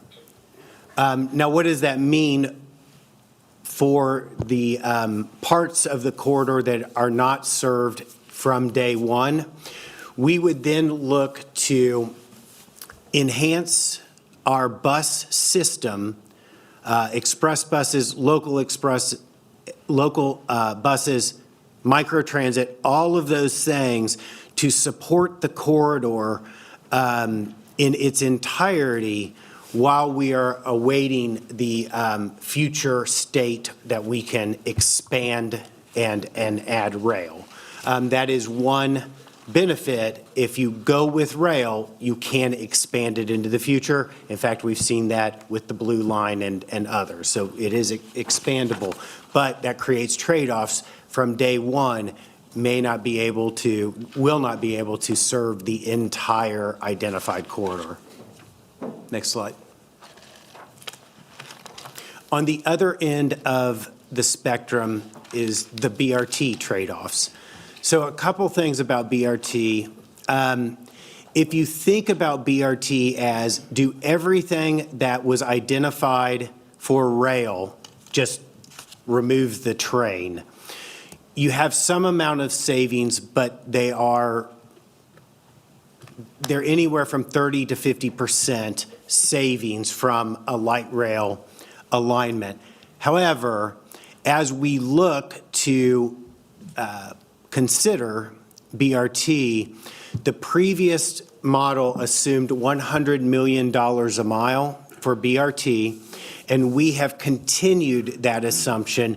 And here's why. When we looked at the FTA's CIG, which is the federal process for projects that are underway, we saw Richmond as an example on the high end at about $127 million a mile, all the way down to things like Metro Gold Line at $52 million. Because we had previously used $100 million, we thought that that was a good place to, or a good assumption to make to carry that forward. Again, not the most expensive project that we see out there, but certainly not the least expensive project as well. Now, I will say, if the community, the MTC, wants to explore BRT, we would then need to launch an evaluation to determine what those alignments specifically are with design and to think about that. And it would be in context of the available funding that we have identified, which is not a bad approach, right? Having a budget and designing to that budget is certainly a valid approach for not only transit projects, for any major project. Next slide, please. So I just said we would need to better define what BRT would look like as far as its alignments. So that may make you think, well, what does that mean then?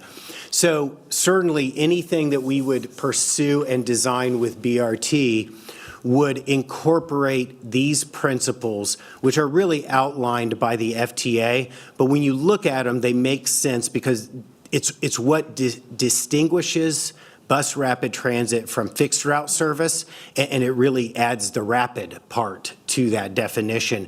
So a couple things to note: enhanced stations and specialized vehicles. What that really means is BRT vehicles often and are level boarding vehicles. So when you enter a bus, a standard bus, you walk upstairs. If you're an ADA customer, a ramp has to be lowered. All of those things. With a BRT vehicle, that is not how it works. It is level boarding, just like a train. You walk straight on from the platform, and that enhances the experience, but it also speeds the service up. With that, you have to enhance stations so that they can accommodate level boarding vehicles. The other thing that gets overlooked sometimes is off-board fare collection. So one of the slowest parts of fixed route service is the fare box. Everyone gets on and they pay, or they tap to pay, or someone doesn't have the right change or all those kinds of things, it slows down the process. So with BRT, you pay in advance and you board, just like you would on a light rail system. All of that makes a huge impact on reliability and speed of service and customer experience. The last thing I'll say is we would also look to incorporate things like transit signal priority and possibly even what we would call queue jumpers at intersections. All of those together is what makes BRT different than fixed route service. All right, next slide. High-level takeaways. Better Bus. Each scenario fully delivers the Better Bus program. The debt helps accelerate project delivery and spreads rail costs over the full time frame and our ability to deliver the program. The rail-focused program scenarios, there are challenges to deliver because of the 40% cap. That is a meaningful cap in the scenarios. And then the last takeaway is program scenarios that include a BRT component help to maintain the rail-bus ratio. But even those, and I'm going to emphasize this here, BRT is less expensive than rail. It is not a cheap solution. At $100 million a mile, if we were thinking about BRT in these corridors, we are easily talking about billion or multi-billion dollar investments. So while BRT is less expensive than rail, it is still a major capital investment and a major improvement over what exists today. All right, without further ado, let's get right into the scenarios. So just a little bit of navigation on this slide. We're prepared to present 4 scenarios. This is the first. This is a rail emphasis scenario.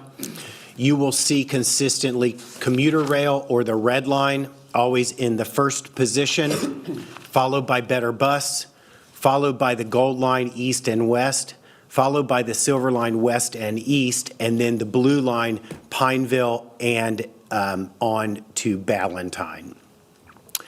Anything that is in green stripes means that that would be future extension. Anything that is in solid green is what is financially feasible under these scenarios for rail. So going right to the Silver Line West and Silver Line East, what this is saying is to maintain the Silver Line in light rail, a scenario can work that would take you between the airport and uptown and then on to Bojangles or the Coliseum and Ovens. Beyond Bojangles or the Coliseum and Ovens would be a future rail extension that would be served with enhanced services until then. On the other side of the Silver Line, I will note the original alignment went to 485 on Wilkinson Boulevard, and it really did that because that was the natural barrier that we wouldn't wanted to have crossed. The point of the Silver Line, though, I believe, was to get to the airport and have an airport station. So it's about 2 miles, but for cost purposes, we did remove that, and that would be future extension. I suspect that future extension would be when the conversation about extending on towards Gaston County occurred. So again, Silver Line West and East, airport to Coliseum through uptown along the current alignment, with future extension possible on either side, west and east. Blue Line, again, because of the funding and the 40%, we were able to find this scenario allows for extension of the Blue Line to Pineville. All stops identified. There are 2 stops in Pineville, the last stop of which is Carolina Place Mall, I believe, or the mall. Beyond that would be future extension into Ballantyne with its 2 stops. Next scenario. So I mentioned scenario 1 is a rail emphasis. This is a mixed scenario. Again, red line, better bus, streetcar. On light rail, Silver Line, again, airport is the stopping place, not 485.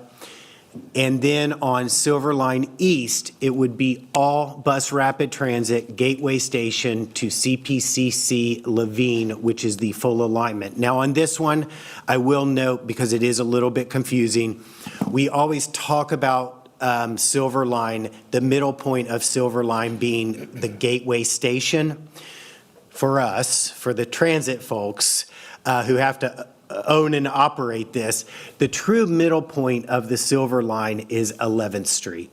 And the reason for that is 11th Street is where the Silver Line would tie in to the Blue Line, allowing you to have interchangeable fleets and utilize the maintenance facilities that are already constructed. If it doesn't go to 11th Street, you have, in effect, an orphaned rail line, and you lose all of the economies of scale that you already have with existing infrastructure. So in this scenario, you have to call that out as a different stopping point if the Silver Line East is all BRT. Because if Silver Line East is all BRT, Silver Line West needs to go to 11th Street to create that economy of scale or those savings. Again, in this scenario, Blue Line is possible to Pineville, but future extension to Ballantyne. Next scenario.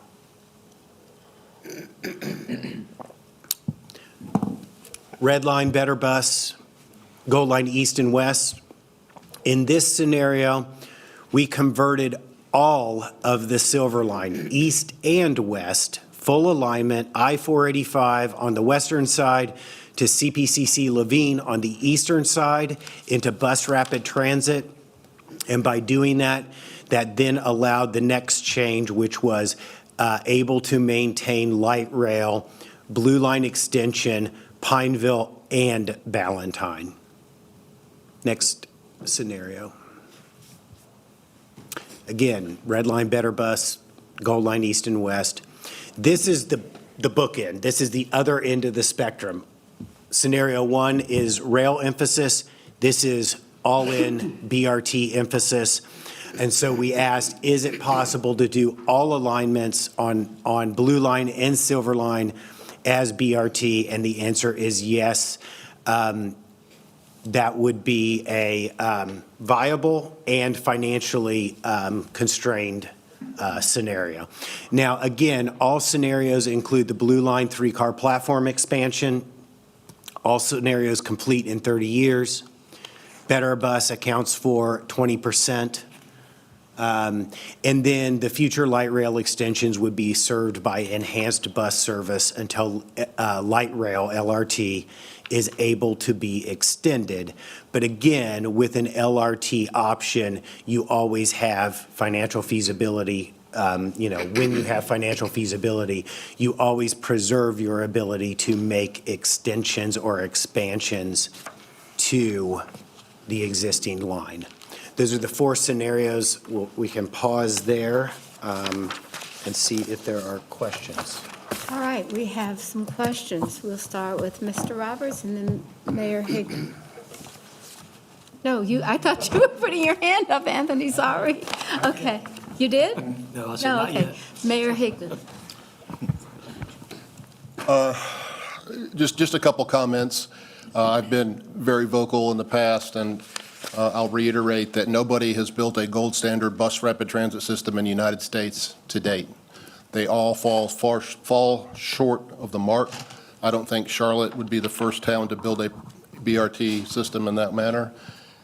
They're just really not that good. There's only a few examples in the entire United States that are even adequate as BRT. So I think anything that says BRT on it shouldn't even be considered. Secondly, I'm a little concerned that when these models were put forth, I certainly wasn't asked my opinion or to represent my constituents on what we wanted.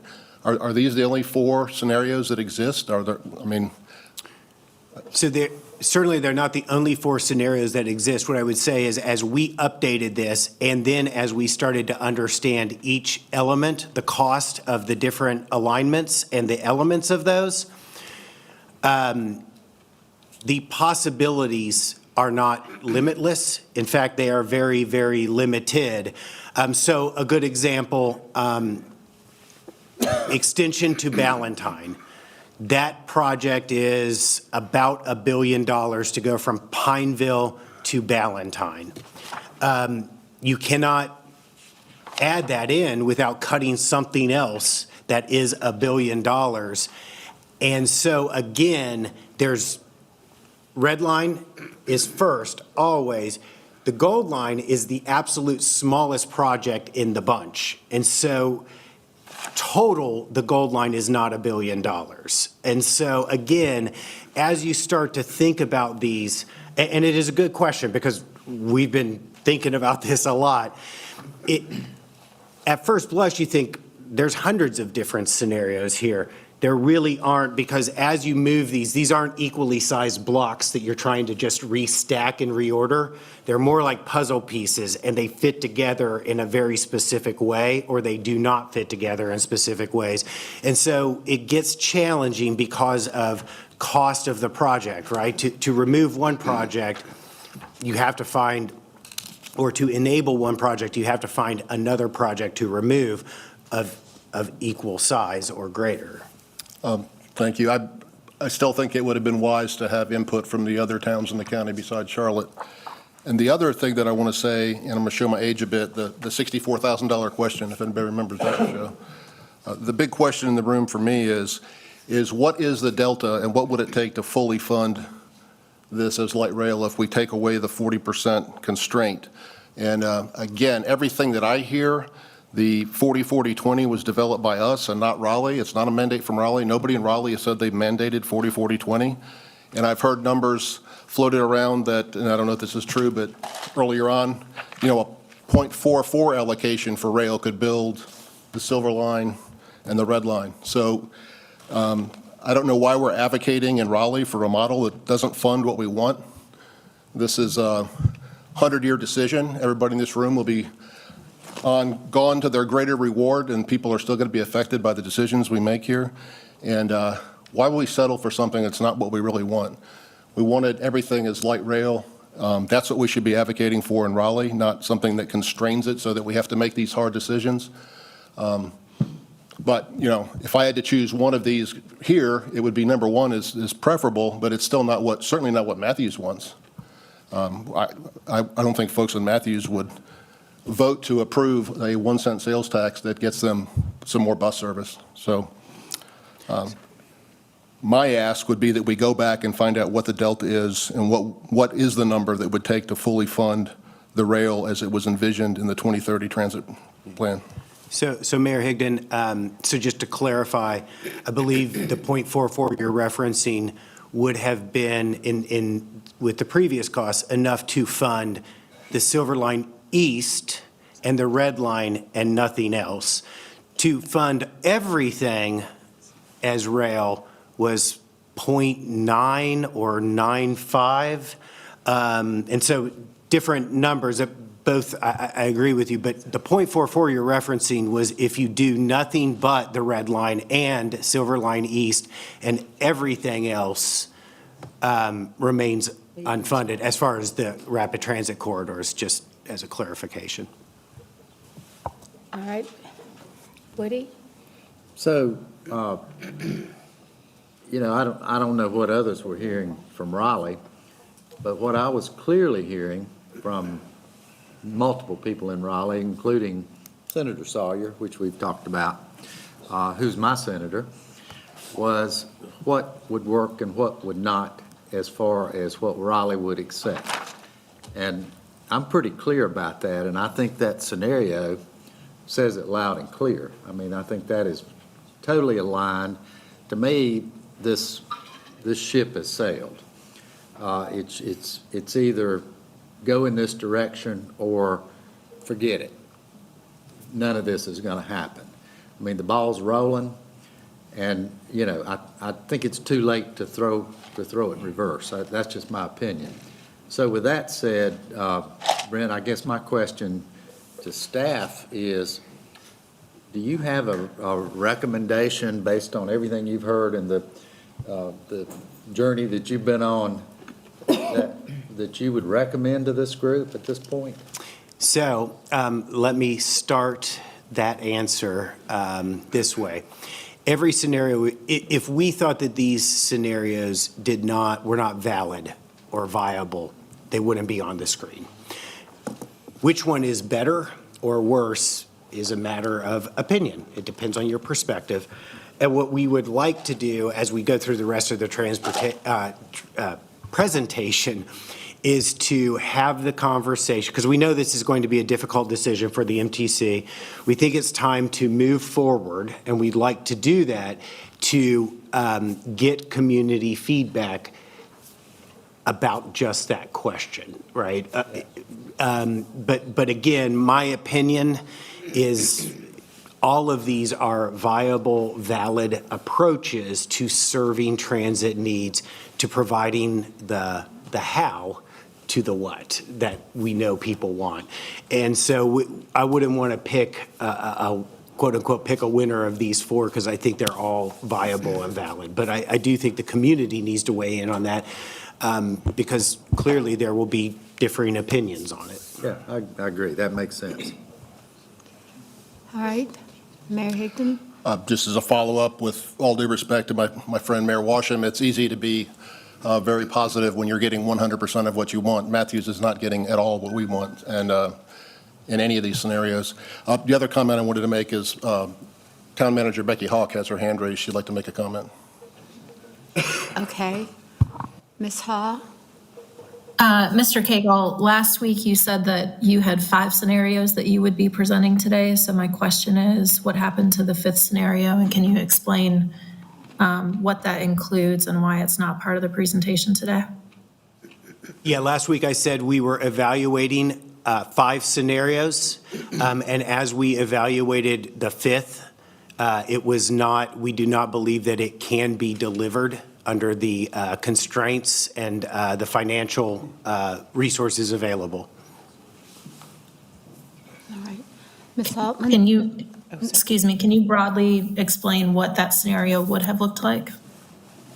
I will need to go back to get the details. It was another rail scenario. I would need to get the details, Manager Hawk. What we've brought forward are things that we believe can work in the financial framework and given the principles that we had. Again, I am not saying that we haven't considered other things.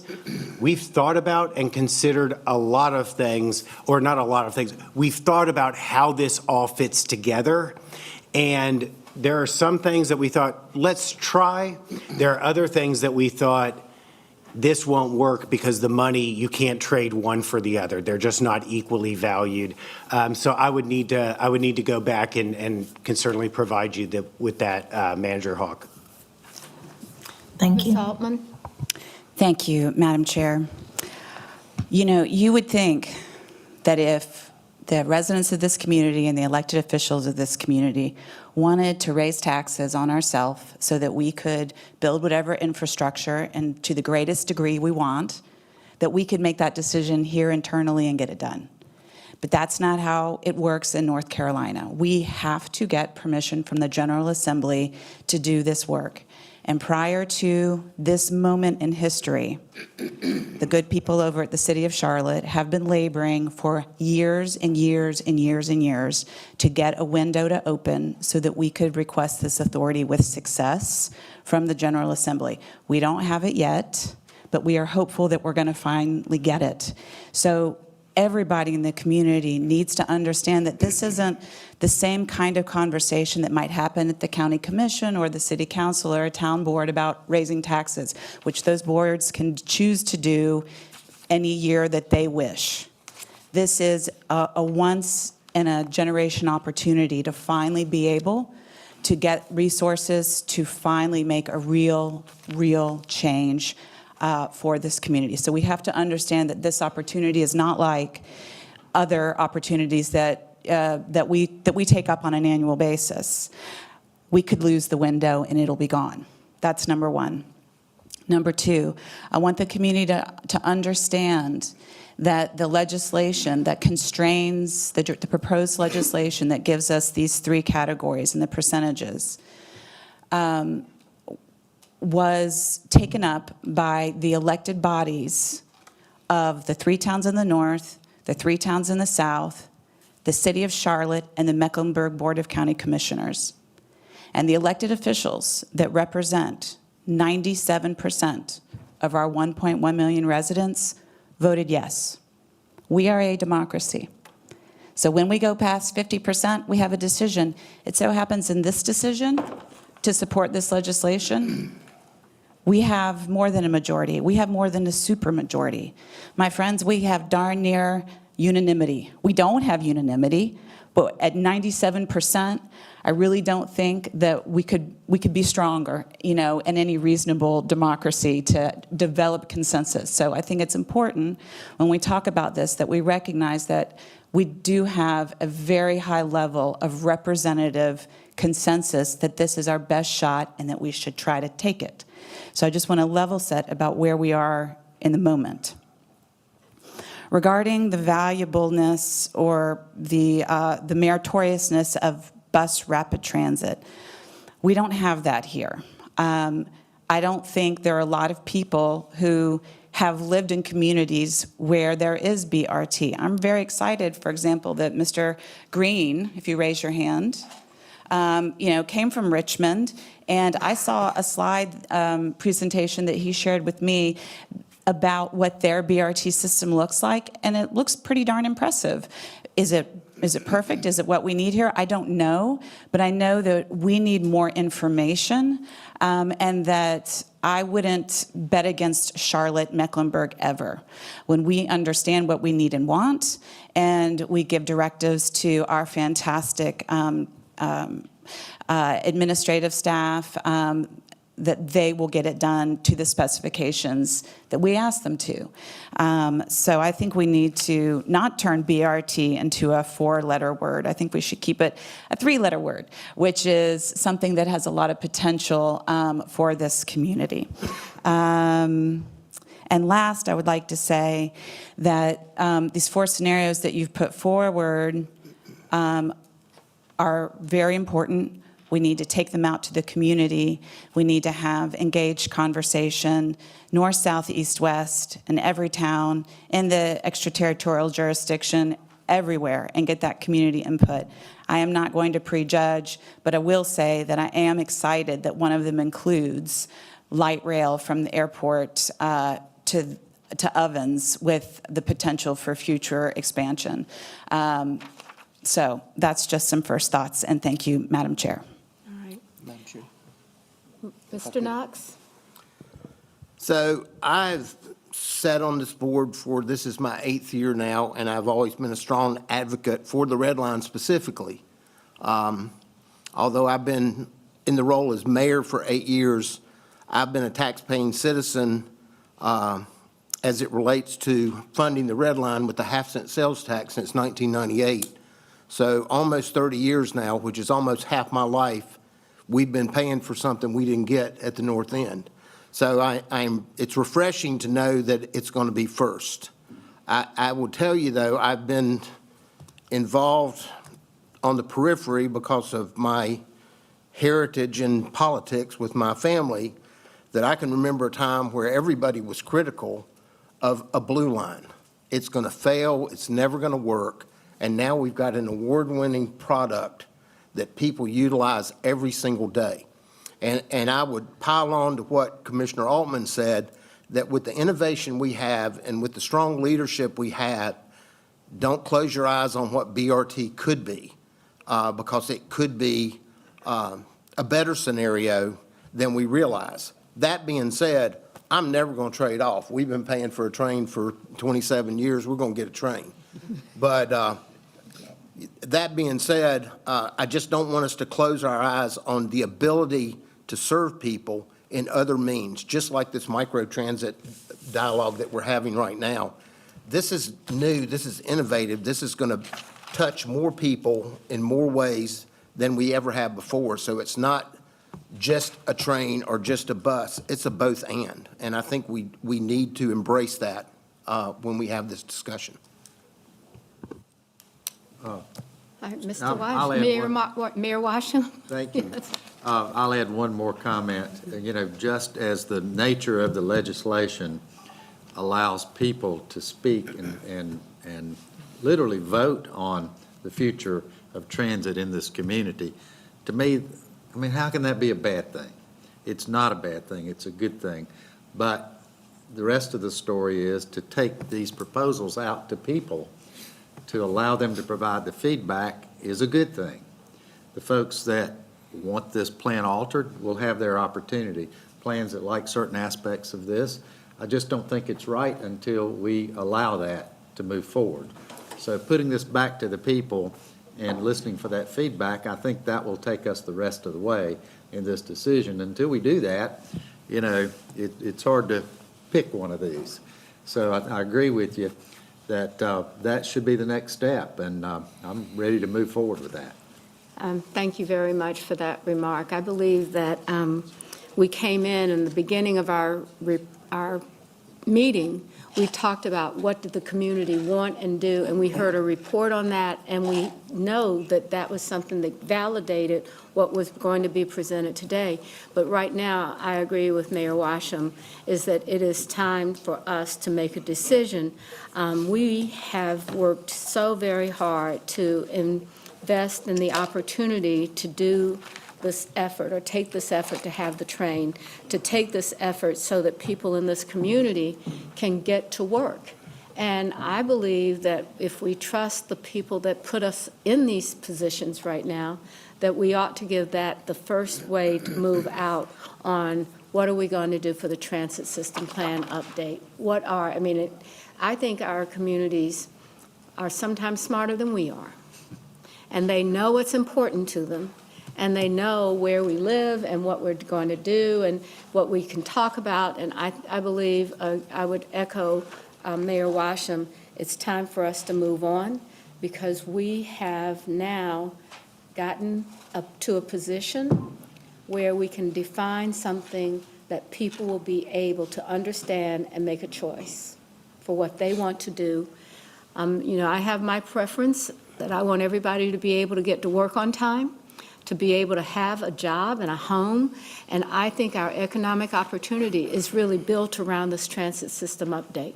It's absolutely essential when people come to the city, if they're going to work in Ballantyne, if they're going to be on the third shift or the first shift, we've got to make it possible for them to have that position so that they can have the kind of lifestyle that they all choose.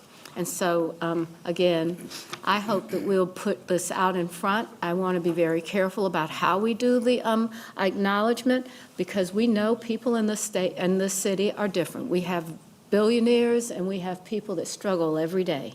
And we just have to figure out, and that's on us. It's on the MTC. Rusty has got everything he needs in Davison, so I don't want him to have to worry about anything. But what we have to do in Charlotte's going to be a little bit different, and we ought to be glad to have that happen for us. So I would hope that we agree to move this forward on the 4 scenarios. 23 or 24 years, I'm not sure, so still got all my hair on my head, and maybe one day I'll get Mayor Knox to wheelchair me on the train when it gets to Huntsville, Cornelius, Davidson, but I think it's time to move forward.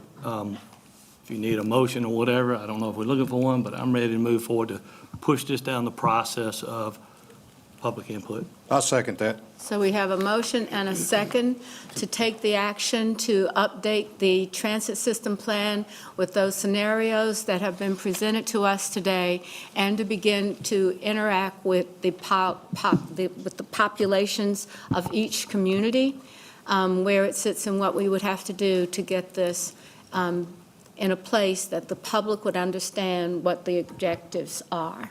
So we have a motion, and we have Mr. Mayor Higdon.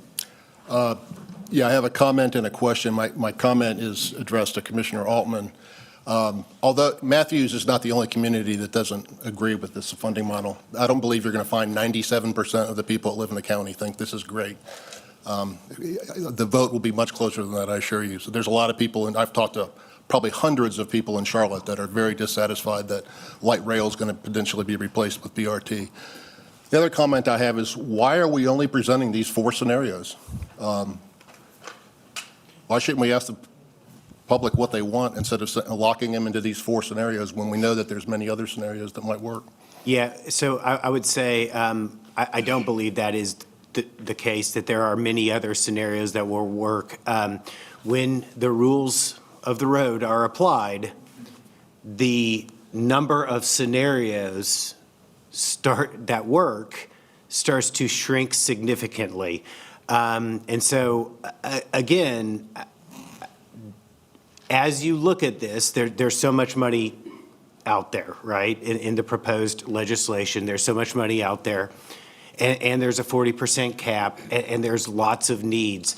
And so, again, these are how we could find to fit it together and be true to what we think the true spectrum is, right? I think going into this before we started working on the update, there was sort of this question of, what would it take to preserve rail, even if you can't do it all? And the answer is scenario 1. Then there was a conversation about how could we serve the entire alignment that's identified? And again, all of these scenarios do that in different ways and require trade-offs. But I don't believe there are unlimited scenarios just out there waiting. And I think that it's fair to ask the community, and I'll say over 20 years, the community has said repeatedly, we want rail. I mean, that has repeatedly, whether it's elected bodies or community meetings, over and over again. That has been the answer. But the asterisk to that was never, how do we have enough money to pay for all that rail? And now we know that the answer is no. And so I think the basic question to the community is, as we try to balance this, as we try to provide you what you want out of transit, give us some feedback on how. Is bus rapid transit an absolute no to the community? Or is it a maybe? Or maybe it's a heck yes, depending on who you ask. And I think that's the point of it as we start to think about this, because there's no real magic to these scenarios. That they go between the two ends. Heavy rail with the need to expand into the future, almost everything, or heavy BRT, but be able to serve the entire alignment inside of the 30-year window. And so I'm not sure that there are a lot of different variations on this. So could you reiterate the airport station? That's going to be a mile or more away from the airport? Is that still true? It is, I think it is approximately 1 mile away from the airport on Wilkinson Boulevard. And it will be connected with what passengers will view as rail. Because I'm very technical and can't help myself, the name of the technology is an automated people mover. It is a driverless vehicle that you see frequently at many airports. You board it, it's a train, and it takes you to between terminals or to the terminal. And again, there are other things that drive that decision as we've worked with the airport on that. It is not simply. One of the largest parts of that decision is the airport is basically, terminal is at the end of a cul-de-sac. And to get there, you'd have to drive in and drive straight back out. And that is difficult and creates other problems. But doing what we're proposing works for the airport for their long-term plans to help alleviate traffic on Josh Birmingham Parkway, which every year we can count on the press to be filming at the front of Josh Birmingham Parkway at Thanksgiving.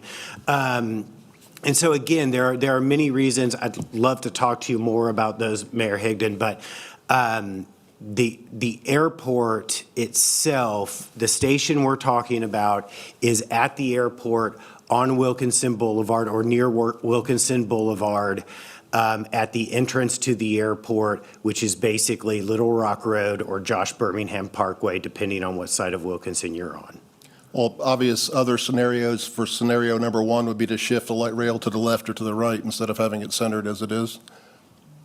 We can do that. That was just a style thing, and I understand your point. I mean, yeah, it could be built in a different location, right?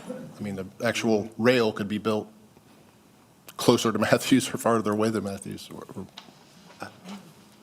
Well, on scenario one, if the airport, could it be closer to Matthews? Yes, but then it won't be to the airport.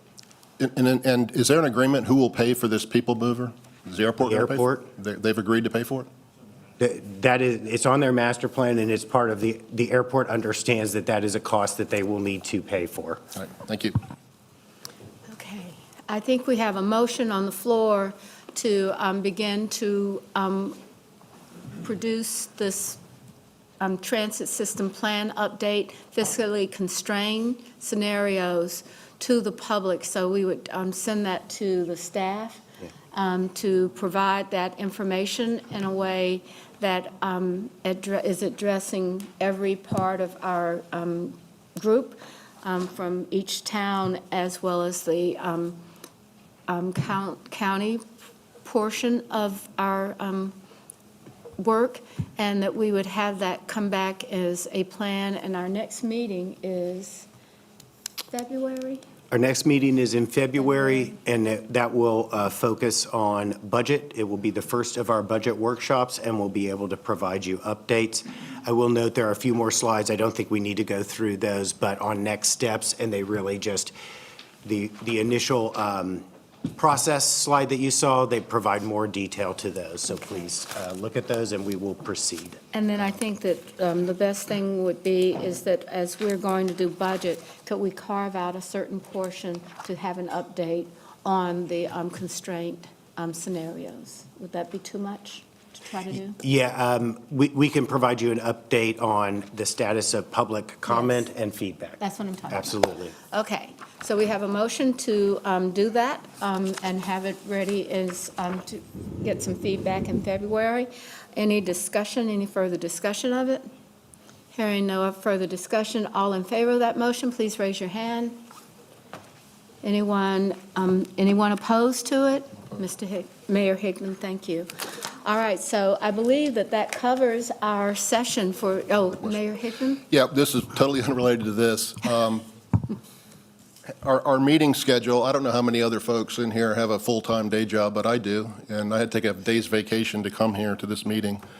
I would respectfully request that we schedule these meetings at the very least at late afternoon or to evening, because I can't take off every month to come, take a day's vacation to come to this meeting, so.